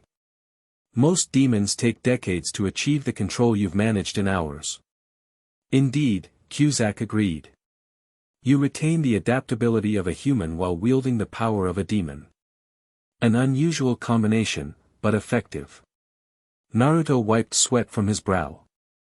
It helps that I already had experience with weird, powerful energy. The principles aren't that different from controlling Kurama's chakra. Speaking of your fox spirit, Merlin said, approaching with a thoughtful expression, I've been considering what happened to that connection when you arrived here. Based on what I've observed of your energy patterns, I have a theory. What kind of theory? Naruto asked, immediately interested. The Ninetales was a being of pure chakra, yes. A concentration of natural energy given consciousness and form. Naruto nodded. That's basically right. The tailed beasts were created when the Ten-Tails was split into 9 separate entities. Then consider this possibility, Merlin suggested. When you traveled between dimensions, the physical and spiritual aspects of your being were preserved, but the external energies you were connected to, including your link to the Ninetales, were disrupted. However, energy cannot simply disappear, it transforms. You think Kurama's chakra transformed into something else? Naruto asked, hope rising in his chest. I think it merged with the demonic power you absorbed, Merlin clarified. The ease with which you've adapted to demon magic, the unique golden element in your energy signature that no demon has ever displayed before, these suggest that your fox spirit's essence survived the transition, just in a different form. Naruto's eyes widened as the implications sank in. So Kurama isn't gone. He's part of me in a new way. It's a theory, Merlin cautioned. But a plausible one. The fox's consciousness may be dormant rather than destroyed, integrated into your own being at a deeper level than before. Can I get him back? Wake him up somehow. Merlin tapped her chin thoughtfully. Perhaps. With further study and the right ritual, it might be possible to reconstitute his consciousness from the energy patterns that remain. But it would be complex, dangerous work. Add it to the list, Naruto said, determination in his voice. Right after breaking Elizabeth's curse and establishing peace between the clans. Cusack made a sound that might have been a suppressed laugh. You don't lack for ambition, your majesty. Where I come from, they called it the will of fire, Naruto replied. Never giving up, no matter how impossible the goal seems. A commendable philosophy, Chandler said. Though perhaps tempered with strategic patience in your new role. The administrative matters I mentioned still await your attention. Naruto sighed, the familiar weight of responsibility settling on his shoulders. Right. Paperwork. Some things really are the same in every world. The administrative chambers of Desolation Spire were located in the western wing, a series of interconnected rooms filled with scrolls, books, and what appeared to be magical recording devices. Demons of various ranks worked diligently at organizing information, pausing to bow deeply as Naruto entered with Chandler and Cusack. The demon realm may seem chaotic to outsiders, Chandler explained as they walked, but in truth, it operates according to strict hierarchies and protocols. As king, you are the ultimate authority, but traditionally you would delegate most day-to-day governance to appointed officials. The previous king rarely concerned himself with such matters, Cusack added. He focused on matters of war and conquest, leaving administration to those beneath him. I'm not him, Naruto reminded them. I want to understand how this realm works if I'm going to be responsible for it. The demon masters exchanged glances that suggested they found this approach unusual but not unwelcome. Very well, Chandler said. We'll begin with the basics. The demon realm is divided into 7 provinces, each overseen by a governor appointed by the crown. These governors report to the 10 commandments, who in turn report directly to you. And what exactly do these provinces do? Naruto asked. What's their economy based on? How do regular demons live? The question seemed to catch the demon masters by surprise. The demon clan doesn't concern itself with economy in the human sense, Cusack explained after a moment. We take what we need through conquest and tribute. Lesser demons serve greater ones, who serve the commandments, who serve the king. So it's all based on power and fear. Naruto frowned. That's not sustainable. It sustained us for millennia, Chandler pointed out. Maybe, but it's not healthy, Naruto insisted. A society that only values strength inevitably turns on itself when there are no external enemies to fight. Before either demon master could respond, a small, nervous-looking demon scurried up to them, clutching a scroll. Your Majesty, he said, bowing so low his nose nearly touched the floor. Urgent news from the border regions. Naruto accepted the scroll, breaking the seal and unrolling it. His eyes scanned the unfamiliar script, which somehow reorganized itself into words he could understand as he read, another apparent benefit of absorbing the previous king's knowledge. There's been an attack on a demon outpost near the border with the fairy realm, he summarized, looking up with a frown. But not by fairies. The report says the attackers were beings of pure darkness, consuming everything in their path. Chandler and Cusack exchanged alarmed glances. When was this? Chandler demanded of the messenger.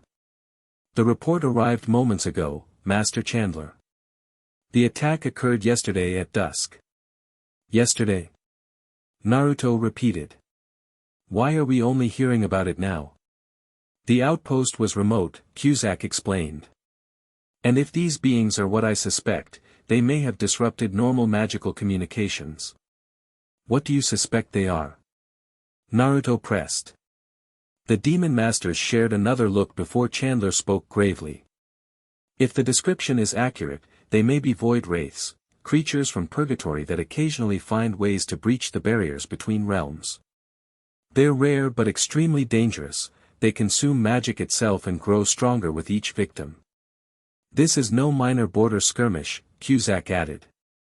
If void wraiths are loose in Britannia, all realms are at risk. Naruto's mind raced, processing this new threat. How do we stop them? With great difficulty, Chandler replied. They're virtually immune to conventional magic, as they simply absorb it. Physical attacks are more effective, but getting close enough to deliver such attacks without having one's life force drained is challenging. We should mobilize the commandments immediately, Cusack advised. This is exactly the kind of legitimate threat your new policy allows us to address with full force. Naruto nodded. Do it. And send word to the fairy realm warning them of the danger. If these things are heading their way, they need to be prepared. The demon masters looked surprised at this order. Warn the fairies. Chandler repeated. Your Majesty, they are, potentially in danger from a threat that doesn't care about our ancient feuds. Naruto cut him off. And if these void wraiths are as dangerous as you say, we'll need all the help we can get to stop them. Cusack studied him for a moment, then bowed. As you command, Your Majesty. I'll dispatch messengers to both the commandments and the fairy realm at once. As the demon master hurried away, Naruto turned to Chandler. We need more information. Do we have anyone who specializes in these void wraiths? Any records or research that might help us fight them effectively? The ancient archives might contain relevant information, Chandler said thoughtfully. And there's one demon who might know more, Grey Road, the Grey Demon of the 10 Commandments. Her kind originated in Purgatory, so she may have knowledge about these creatures. Find her, Naruto ordered. And have those archives searched immediately. At once, Your Majesty. Chandler bowed and departed, leaving Naruto alone with the nervous messenger, who still stood waiting for dismissal. Is there anything else? Naruto asked him. Just one thing, Your Majesty, the demon replied hesitantly. The survivors of the attack reported that before the void wraiths appeared, they saw a strange light in the sky, like a tear in reality itself. Naruto frowned. A tear in reality? Like a portal? Yes, Your Majesty. And they said it seemed deliberate. Not a natural occurrence. That was concerning. If these creatures hadn't simply wandered into the demon realm but had been deliberately released. Thank you, Naruto said. You can go. As the messenger departed, Naruto found himself standing alone in the administrative chamber, the weight of his new responsibility pressing down on him more heavily than before. He'd been focused on changing policies, establishing peace, breaking curses, but now a tangible threat had emerged, endangering not just his plans but potentially all of Britannia. He needed to talk to Merlin and Elizabeth. He found them in the castle library, a vast chamber filled with ancient tomes and scrolls that seemed to defy gravity, floating in organized patterns through the air. Elizabeth sat at a large table covered with open books, while Merlin stood before a magical diagram hovering in mid-air, manipulating its complex patterns with graceful movements of her hands. There you are, Naruto said, striding toward them. We have a problem. Both women looked up, immediately alert at his tone. What's happened? Merlin asked, dismissing the magical diagram with a wave. Naruto quickly explained about the attack and what Chandler had told him about the void wraiths. As he spoke, Elizabeth's expression grew increasingly troubled. Void wraiths, she repeated when he had finished. I've heard of them in ancient goddess texts. They're not just creatures from Purgatory, they're fragments of the original chaos that existed before Britannia was formed. And someone may have deliberately released them, Naruto added, explaining what the messenger had told him about the tear in reality. Merlin's violet eyes narrowed. That's concerning. Opening a path from Purgatory requires immense magical power and specific knowledge. Few in Britannia possess both. Could it be the supreme deity? Naruto asked, looking at Elizabeth. Or one of the archangels? Elizabeth shook her head firmly. The goddess clan would never release such beings. They're anathema to our magic, light energy is particularly vulnerable to their consumption. Then who? Naruto pressed. Who else has that kind of power and knowledge? Merlin and Elizabeth exchanged glances. There are possibilities, Merlin said carefully. Ancient entities that predate even the demon and goddess clans. Beings from the Chaos Realm who might view the current balance of power in Britannia as problematic. Or, Elizabeth added softly, someone who sees your efforts toward peace as a threat to their plans. You think someone's trying to sabotage the peace process before it even starts?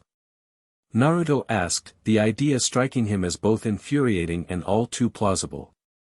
It wouldn't be the first time forces have worked to maintain the status quo of conflict, Merlin confirmed.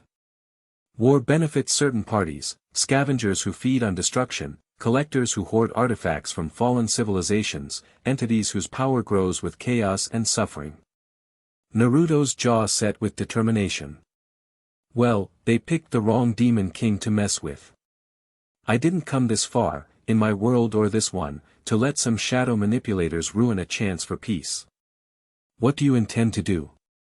Elizabeth asked. First, deal with these void wraiths before they cause more damage. Then find out who released them and make sure they can't do it again. He looked between the two women. I'll need both your help. You have it, Elizabeth said immediately. Merlin nodded her agreement. This changes the timeline for your training and our other plans, but perhaps for the better. Nothing unites disparate factions like a common enemy. Exactly what I was thinking, Naruto said. If demons, goddesses, fairies, and humans all work together to stop these things, it might help break down some of the old barriers. Pragmatic, Merlin approved. Though convincing the clans to cooperate won't be easy, even in the face of a shared threat. I'll speak with my mother immediately, Elizabeth offered. The goddess clan must be warned about this danger. And I'll contact the 7 deadly sins, Merlin added. If anyone can rally the human kingdoms, it's them. Naruto nodded, grateful for their support. I'm sending the commandments to investigate the breach site and track these void wraiths. With any luck, we can contain them before they spread too far. Be careful, Elizabeth warned. These creatures aren't just physically dangerous, they affect the mind as well. Exposure to their presence can induce despair, hallucinations, even madness in those unprepared for their influence. Wonderful, Naruto muttered. Mind-altering shadow monsters. Just what we needed. A commotion from the corridor outside interrupted their planning. The library doors burst open, and Zeldris strode in, his expression grim. There you are, he said, ignoring proper protocol. There's been another attack. A human village near the borders of Lyonesse.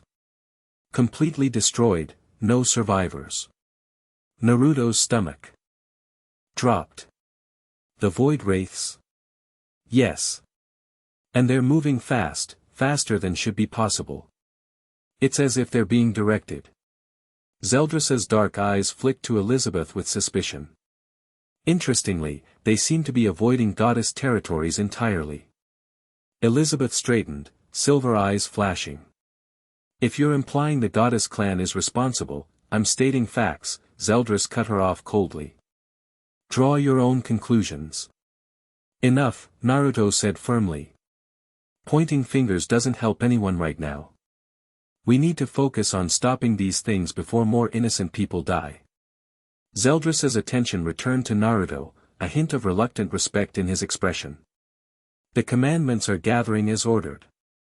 Dolor and Gloxinia have made contact with the fairy clan and report that their king is willing to coordinate defensive efforts along the shared border.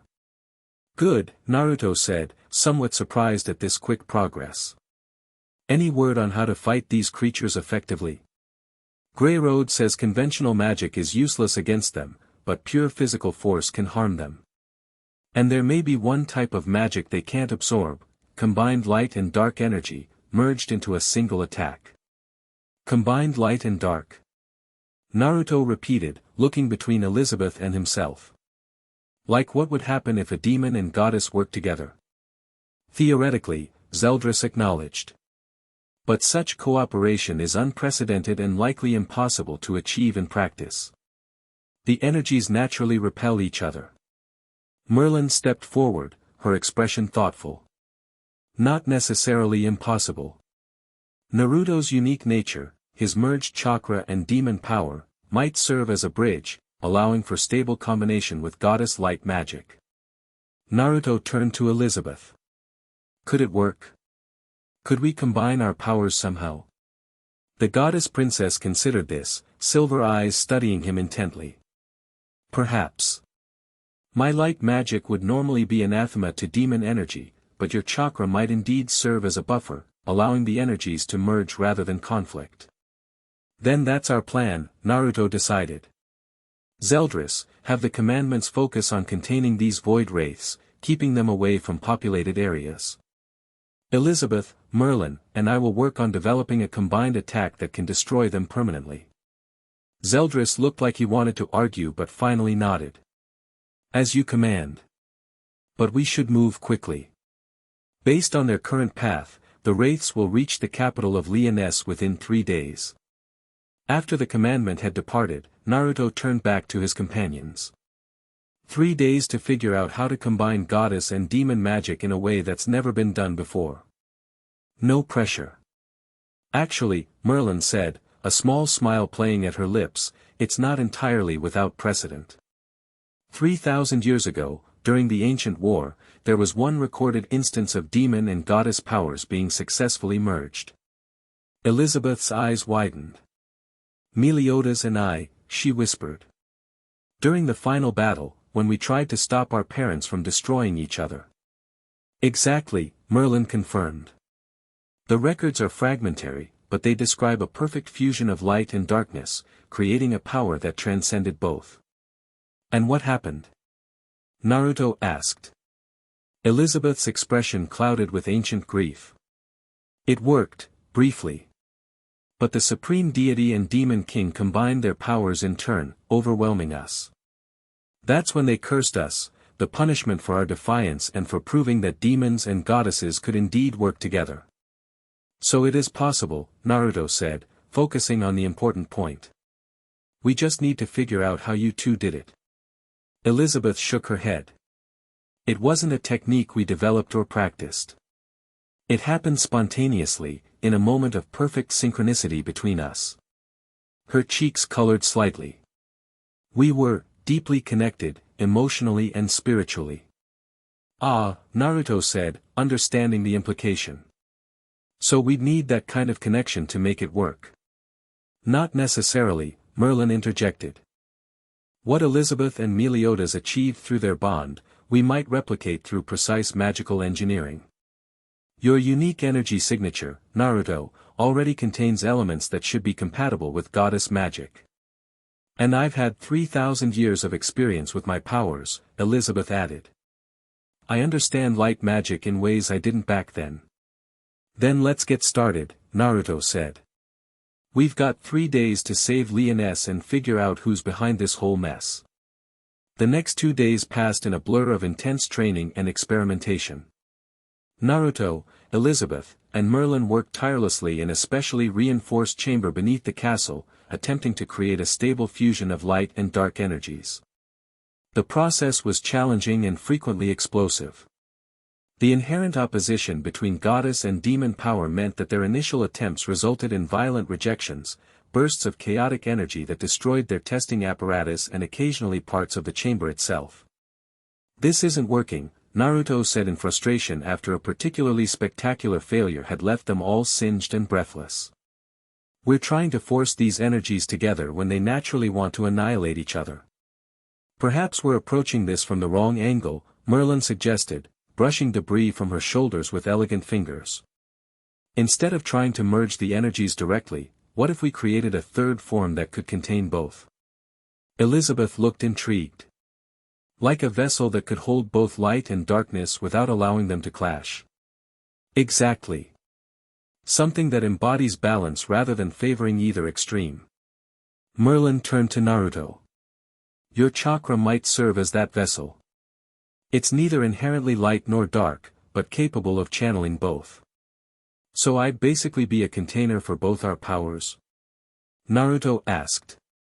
That sounds familiar. Similar to your role as Jinchuriki, yes, Merlin confirmed. But with a crucial difference, you wouldn't just be containing the powers, but actively shaping their interaction. Naruto considered this. Alright, let's try it. They repositioned themselves in the chamber, Elizabeth and Naruto facing each other with Merlin observing from a few feet away, ready to intervene if necessary. Close your eyes, Merlin instructed them both. Elizabeth, focus on generating your purest light magic, but don't release it yet. Naruto, create a vessel of chakra, like your Rasengan, but hollow, designed to contain rather than destroy. They followed her directions, Elizabeth's body beginning to glow with golden light while Naruto formed a sphere of swirling chakra between his palms, different from his usual Rasengan in that it contained an empty core. Now, Elizabeth, direct your light energy toward Naruto's chakra vessel, slowly, carefully. The goddess princess extended her hands, a stream of brilliant golden light flowing from her fingertips toward the sphere Naruto held. As it made contact, Naruto felt the power trying to reject the intrusion, his own demonic energy rising instinctively to repel the foreign magic. Don't fight it, Merlin cautioned. Accept the light, make space for it within your vessel. It's not an invasion but a contribution. Naruto focused, consciously suppressing the automatic rejection response of his demon power. Instead, he visualized the chakra vessel expanding, creating a safe space for Elizabeth's light to occupy alongside his own energy. To his surprise, it worked. The golden light flowed into his chakra sphere, swirling alongside the blue-black energy of his own power without clashing or exploding. The sensation was strange, warmth and coolness, creation and destruction, somehow existing in perfect balance within the sphere. It's working, Elizabeth breathed, her silver eyes wide with wonder. Don't lose focus, Merlin warned. Naruto, now gradually introduce your demon power into the mix, not to compete with the light, but to complement it. This was the trickiest part. Naruto carefully channeled a portion of his demon energy into the sphere, bracing for rejection. Instead, something unexpected happened, the demon power and goddess light began to spiral around each other, not merging exactly, but creating a pattern of intricate interweaving, gold and black forming a complex dance within the chakra vessel. Remarkable, Merlin murmured, moving closer to observe the phenomenon. The energies aren't fighting each other, they're establishing a dynamic equilibrium. Naruto could feel the immense power building within the sphere, growing more stable rather than more volatile as the opposing energies found their balance. It reminded him of his cooperation with Kurama, two different powers working in harmony rather than conflict. I think it's ready, he said. Now we just need to figure out how to use it against the Void Wraiths. Based on what we know of their nature, Merlin said, they consume pure magic of either light or darkness. But this balanced energy should be indigestible to them, like trying to consume matter and antimatter simultaneously. So we hit them with it and they can't absorb it, Naruto summarized. Then what? Then, theoretically, the combined energy should disrupt their fundamental structure, Elizabeth explained. They exist as imbalance, pure chaos. This represents perfect balance, their antithesis. We should test it, Merlin decided. I can create a small-scale simulation of Void Wraith energy to see how it reacts to our combined attack. With a few complex gestures, she conjured a writhing mass of shadow that hovered at the far end of the chamber, its edges blurring and shifting unnaturally. This isn't a true Void Wraith, of course, she cautioned. But its magical signature is similar enough for testing purposes. Naruto nodded, then carefully adjusted his grip on the sphere of combined energy. Here goes nothing. He launched the sphere toward the shadow construct. When it made contact, the result was dramatic. The shadow seemed to seize up, its formless writhing suddenly freezing as golden black energy spread through it like veins of light through marble. Then, with a sound like a distant sigh, it simply dissolved, leaving nothing behind but a faint shimmer in the air. It worked! Naruto exclaimed. Against a simulation, yes, Merlin tempered his enthusiasm. Real Void Wraiths will be significantly more powerful and resistant. But the principle is sound. We should call it something, Naruto decided, looking at the residual energy still swirling around his hands. Back home, every technique had a name. Elizabeth smiled. What would you call it? Naruto thought for a moment. Harmony Sphere. No, too soft. Balance Rasengan. Too derivative. He snapped his fingers. I've got it, Twilight Rasengan. Because it's neither light nor darkness, but the perfect balance between them. Twilight Rasengan it is, Merlin agreed, a hint of amusement in her voice. Now we need to scale it up for combat against multiple wraiths simultaneously. And I should be able to create shadow clones to multiply the effect, Naruto added. If each clone can form a Twilight Rasengan with Elizabeth's help, we could take out a whole group of these things at once. It's a solid strategy, Elizabeth agreed. But we'll need to coordinate with the commandments and the other forces. The wraiths have already reached the outskirts of Lyonesse, according to the latest reports.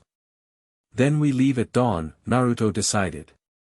We'll rendezvous with the containment forces and put an end to this threat. His expression hardened. And then we find whoever released these things and make sure they can't do it again. As they left the training chamber to prepare for the coming battle, Naruto found himself reflecting on how quickly his situation had evolved. Just days ago, he'd been a disoriented newcomer to this world, struggling to understand his new role and powers. Now he was preparing to lead a coalition of former enemies against a common threat, using a technique that combined powers that had been opposed for millennia. It wasn't the path he'd expected, but then again, nothing in his life had ever gone according to plan. And somehow, that felt right. Dawn broke over the demon realm, casting its peculiar purple light across the assembled forces in the castle courtyard. The 10 Commandments stood in formation, their power radiating in palpable waves. Behind them, ranks of elite demon soldiers waited for orders, weapons gleaming. Naruto stood on the steps of the castle, flanked by Merlin and Elizabeth. He'd chosen a more martial appearance for the occasion, his shadow garments forming into armor that combined elements of his Konoha heritage with his new role as Demon King. The spiral symbol of his clan was prominently displayed on his chest plate, overlaid with the mark of the Demon King. The Void Wraiths have been contained temporarily in the valley west of Lyonesse, Zeldris reported, stepping forward. Dolor and Gloxinia coordinate with fairy forces to maintain the barrier, but it won't hold for long. The creatures grow stronger with each passing hour. What about civilian evacuations? Naruto asked. The humans are fleeing the capital, but slowly, Esterasa replied, his tone suggesting he found human inefficiency unsurprising. The 7 deadly sins are assisting, according to our scouts. Good. Then we stick to the plan. Naruto addressed the assembled forces. Our goal is containment and elimination. The commandments will reinforce the barrier while Elizabeth, Merlin, and I deploy the Twilight Rasengan directly against the wraiths. No one engages these creatures alone, they drain life force and magic on contact. Fighting alongside fairies and humans, Monspeet murmured, his refined features set in a frown. Unprecedented. Necessary, Naruto corrected firmly. These void wraiths threaten all of Britannia. We either work together, or we all fall separately. To his surprise, it was Dorayuri, usually the most vocally aggressive of the commandments, who spoke up in support. The king is right. I've seen what these things do. They don't care what clan you belong to, demon, human, fairy, giant, they consume everything. Then we're agreed, Naruto said, making eye contact with each commandment in turn. This is a joint operation with a single objective, eliminate the void wraiths and protect Britannia. With nods of varying enthusiasm, the commandments accepted the mission. Naruto turned to Elizabeth and Merlin. Ready? Ready, they confirmed in unison. Merlin opened a spatial gate, a shimmering portal that would transport them directly to the battlefield. The demons moved through first, followed by Naruto and his companions. They emerged on a hilltop overlooking a vast valley. What Naruto saw below sent a chill down his spine. Dozens of void wraiths, writhing masses of living shadow twice the size of a man, swarmed against a barrier of golden light and twisted vines. The barrier itself was maintained by an unlikely alliance, fairy warriors hovering alongside giants and what appeared to be human knights in distinctive armor.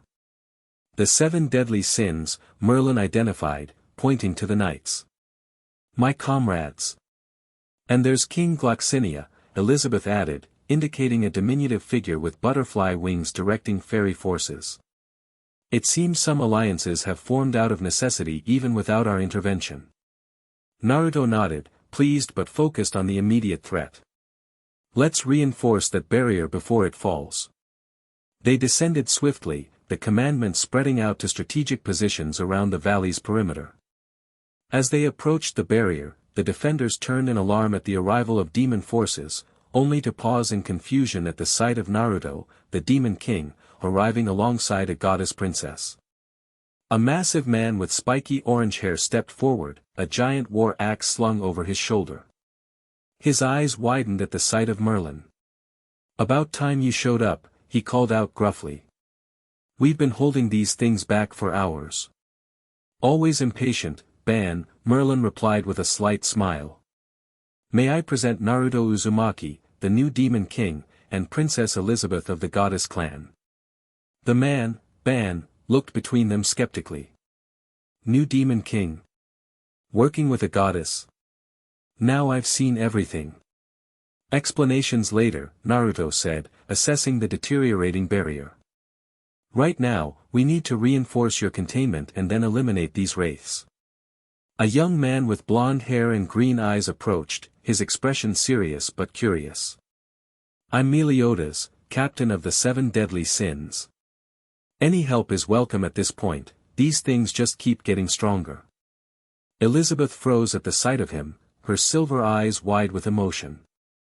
Naruto remembered what she had told him about her curse and Meliodas, how they had fallen in love 3,000 years ago and been punished for it. This must be his reincarnation or continuation, still bound by the curse as she was. "Elizabeth?" Meliodas said, recognition flickering in his eyes. "Is that really you?"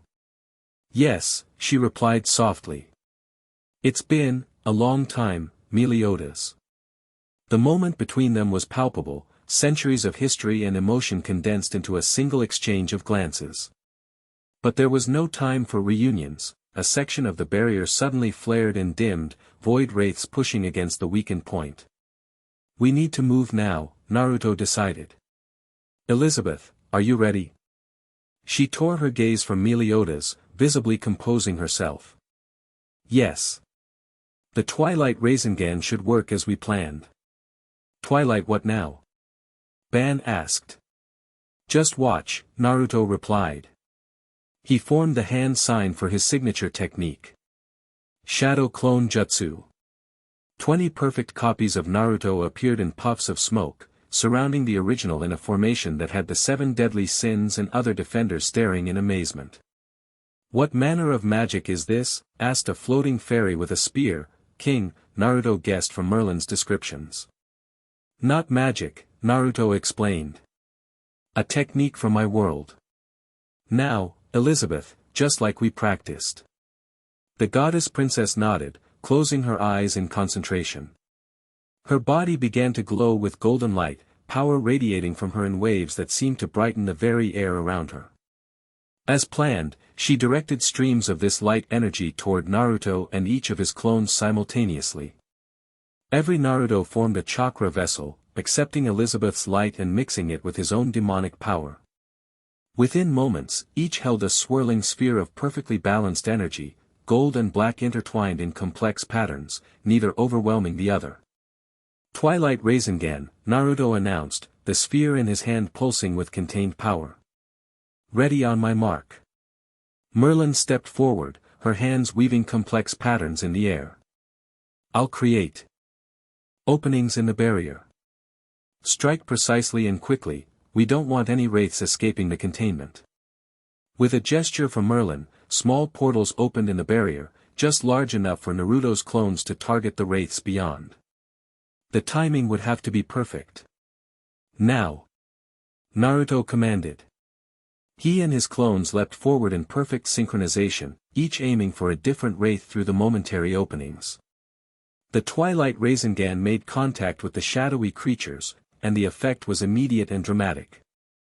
Unlike the simulation, the real void wraiths didn't simply dissolve, they screamed, a sound like reality itself being torn asunder. Their shadowy forms convulsed, golden black energy spreading through them like infection, turning their amorphous bodies rigid before shattering them into particles of light that quickly faded to nothing. The first wave of attacks eliminated nearly half the wraiths. The remaining creatures recoiled, seeming to recognize the threat for the first time. They began to move with more purpose, gathering together as if for protection. "They're adapting," Merlin warned. "Collective intelligence, they learn from observing their fellows' destruction." "Then we change tactics," Naruto decided. He turned to his remaining clones. "Combine your Raisengans. We need bigger impact." The clones nodded, working in pairs to merge their Twilight Raisengans into larger, more powerful spheres. Elizabeth, seeing the strategy, intensified her light output, pouring more power into the combined techniques. Meanwhile, the commandments had taken up positions around the barrier, reinforcing it with their own power while the 7 deadly sins and other defenders regrouped. "Ready for round 2, Naruto called out to Merlin. "Bigger openings this time." The sorceress complied, creating larger portals in the barrier. The Void Wraiths, sensing the danger, tried to retreat, but they were contained on all sides. "Twilight Rasengan, barrage!" Naruto shouted. He and his clones launched the enhanced spheres through the openings. The larger Rasengans didn't just strike individual wraiths but exploded on impact, each releasing a wave of balanced energy that washed over multiple creatures simultaneously. The valley filled with unearthly screams as Void Wraith after Void Wraith dissolved under the onslaught. Within minutes, it was over. The last shadowy form shattered into particles of light, and an eerie silence fell over the battlefield. Naruto dispelled his remaining clones, feeling their experiences and expended energy flow back into him. The technique had worked even better than he'd hoped, completely eliminating the Void Wraith threat with minimal risk to their forces. That, Ban said into the silence, was impressive as hell. The other sins and defenders murmured agreement, looking at Naruto with new respect and no small amount of wariness. A demon king with that kind of power, working alongside a goddess, represented a paradigm shift in Britannia's power balance. Meliodas approached Naruto, his green eyes assessing. "So you're the new demon king. Merlin mentioned you're not from our world originally." "No," Naruto confirmed. "I'm from a place called the Elemental Nations. I ended up here by accident, fought the previous king, and somehow inherited his position." "Somehow," Meliodas repeated with a small smile. "You must have quite the story." "It's been an interesting week," Naruto admitted. Before they could continue their conversation, a flash of movement caught everyone's attention. From the center of the valley where the Void Wraiths had been destroyed, a small object rose into the air, a crystal orb that pulsed with sickly green light. "What is that?" Elizabeth asked, moving to stand beside Naruto. "A control focus," Merlin replied, her expression grave. "I suspected as much. These wraiths didn't come through naturally, they were summoned and directed by that artifact. Can you tell who created it?" Naruto asked. Merlin extended her hand, and the orb floated toward her, hovering above her palm without touching it. "This magic is ancient. Older than the demon or goddess clans. It bears the signature of the Chaos Realm." "Chaos Realm?" Meliodas repeated, frowning. "That's not possible. The barriers between Britannia and Chaos have been sealed for eons." "Apparently not sealed well enough," Merlin countered. "Someone or something has found a way to reach through and manipulate events in our world." Naruto studied the orb, an uneasy feeling growing in his gut. "Is this related to what we were discussing before? About forces that might want to prevent peace between the clans?" "It seems likely," Elizabeth said. "The timing is too convenient to be coincidence." Meliodas looked between them. "What peace? What are you talking about?" Naruto realized that in the rush to deal with the Void Wraith threat, they hadn't had time to explain the broader changes happening in Britannia. Short version, "I became Demon King, decided the eternal war between clans is pointless, and want to establish peace." Elizabeth agrees. "We're working on it." Ban laughed out loud at this simplified explanation. Just like that? Thousands of years of war, and you two decide, nah, we're done, in a week. Someone had to, Elizabeth replied with quiet dignity. The cycle of hatred has gone on long enough. And it seems someone disagrees strongly enough to release void wraiths as a distraction, Merlin added, still studying the orb. This was designed to disrupt any cooperation between clans by providing a threat that required immediate attention. It backfired, Naruto pointed out. Instead of preventing cooperation, it forced it. Demons, humans, fairies, and giants all working together against a common enemy. Perhaps, Merlin conceded. Or perhaps this was merely the first move in a larger game. That sobering thought hung in the air as the unlikely alliance of forces began to disperse, the immediate threat eliminated but new questions arising in its wake. The commandments regrouped around Naruto, many of them casting curious glances at the 7 deadly sins, their traditional enemies. Your strategy was effective, Zeldris acknowledged grudgingly. The combined attack neutralized the wraiths completely. Thanks, Naruto replied. But we still need to figure out who sent them and why. And how to prevent it from happening again, Elizabeth added. If the barriers between realms are weakening, more incursions could occur. Meliodas approached them, his expression serious despite his youthful appearance. We should discuss this further, all of us. The sins, the commandments, you three. If something from the Chaos Realm is manipulating events in Britannia, it threatens everyone. Naruto nodded. Agreed. We need to put aside old conflicts and focus on the real enemy. Easy for you to say, Esterasa commented dryly.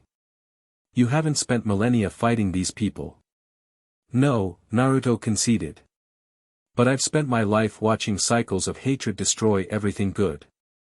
Trust me when I say nothing worthwhile comes from clinging to ancient grudges. The sincerity in his voice seemed to reach even the most skeptical commandments. There was a moment of collective consideration before Dolores spoke. The king speaks wisdom, the giant declared. We gained nothing today by fighting separately. It was only through combined effort that the threat was eliminated. A temporary alliance for a specific threat is one thing, Monspeak countered.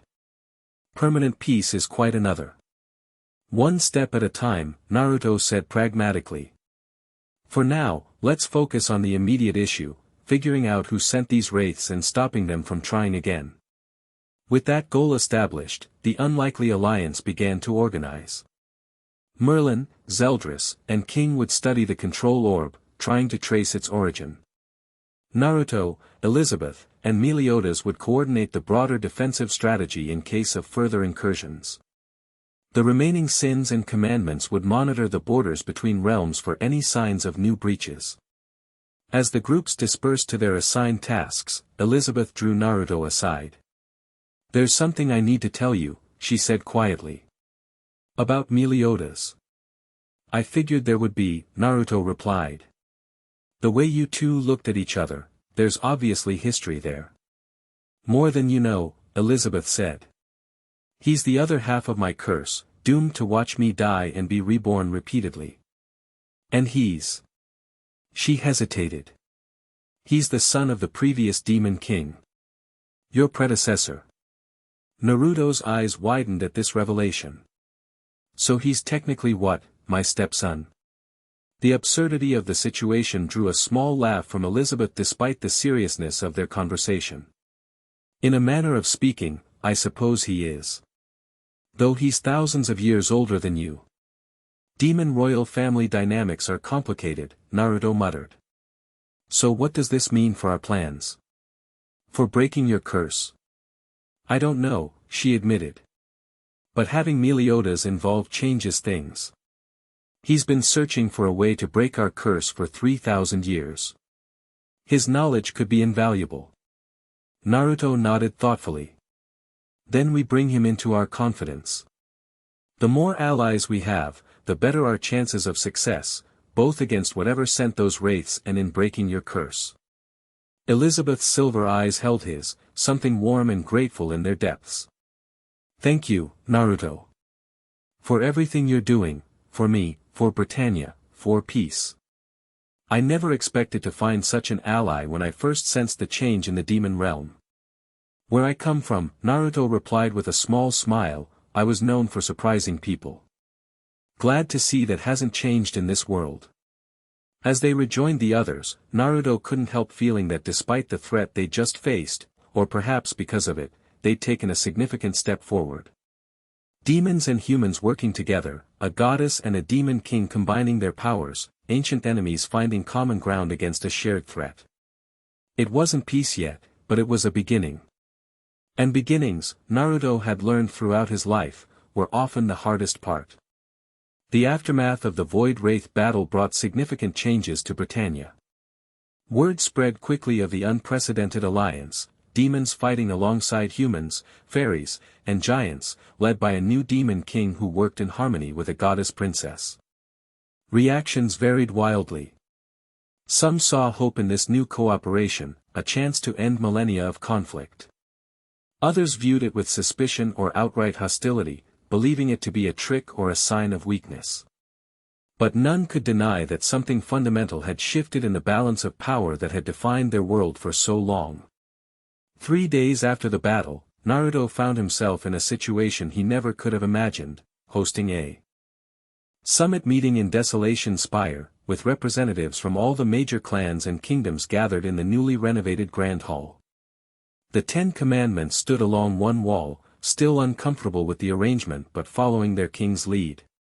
The 7 deadly sins occupied the opposite side, equally wary but committed to exploring the possibility of peace. Between them sat delegates from the Fairy Clan, the Giant Clan, and several human kingdoms. Notably absent were representatives from the Goddess Clan, a fact that Elizabeth had explained with visible disappointment. My mother refuses to participate directly, she had told Naruto earlier that morning. She sees this gathering as a potential trap and will not risk her archangels. I am to be the sole representative of our clan. Now, as Naruto stood to address the assembled delegates, he could feel the weight of history in the room, centuries of hatred and conflict concentrated in a single chamber. It was not unlike the 5 Kage summit he had attended in his world, with all the tension and potential for disaster that implied. Thank you all for coming, he began, keeping his tone formal but approachable. I know for many of you, simply entering the demon realm voluntarily represents an unprecedented step. Murmurs of agreement rippled through the gathering. 3 days ago, we faced a threat that didn't distinguish between our clans or care about our ancient conflicts. The Void Wraiths would have consumed all of Britannia if left unchecked. It was only through cooperation that we defeated them. Temporary necessity, countered a fairy representative. Not the same as lasting peace. True, Naruto acknowledged. But it demonstrated something important, that we can work together when needed. The question now is, why wait for the next crisis to force cooperation? Why not choose it willingly? Demons have raided fairy territories for millennia, the representative replied bluntly. Why should we trust that this will change simply because you've taken the throne? It was a fair question, and one Naruto had anticipated. Actions speak louder than words, he said. That's why, effective immediately, I'm withdrawing all demon forces from the borders of the fairy realm and establishing a demilitarized zone between our territories. This announcement caused a stir among both the fairy delegates and the commandments, the latter looking particularly surprised by this unilateral decision. Similar zones will be established along all borders, Naruto continued. No clan's military forces will be permitted in these areas, which will be jointly monitored to ensure compliance. A gesture, noted a giant representative skeptically. But grudges run deep. They do, Elizabeth interjected, rising to stand beside Naruto. Which is why we're also proposing a Truth and Reconciliation Council, a forum where past wrongs can be acknowledged and addressed without renewed violence. The discussion continued for hours, moving from broad principles to specific proposals. There were heated arguments, moments of tense silence, and occasionally, surprising instances of agreement. Throughout it all, Naruto guided the conversation with a diplomatic skill that surprised even those who had come to something went wrong with this response. Please try again. Continue by writing the next chapter. Create the following chapter. The end. Thank you for watching this video. Please be sure to subscribe to our channel and like this video.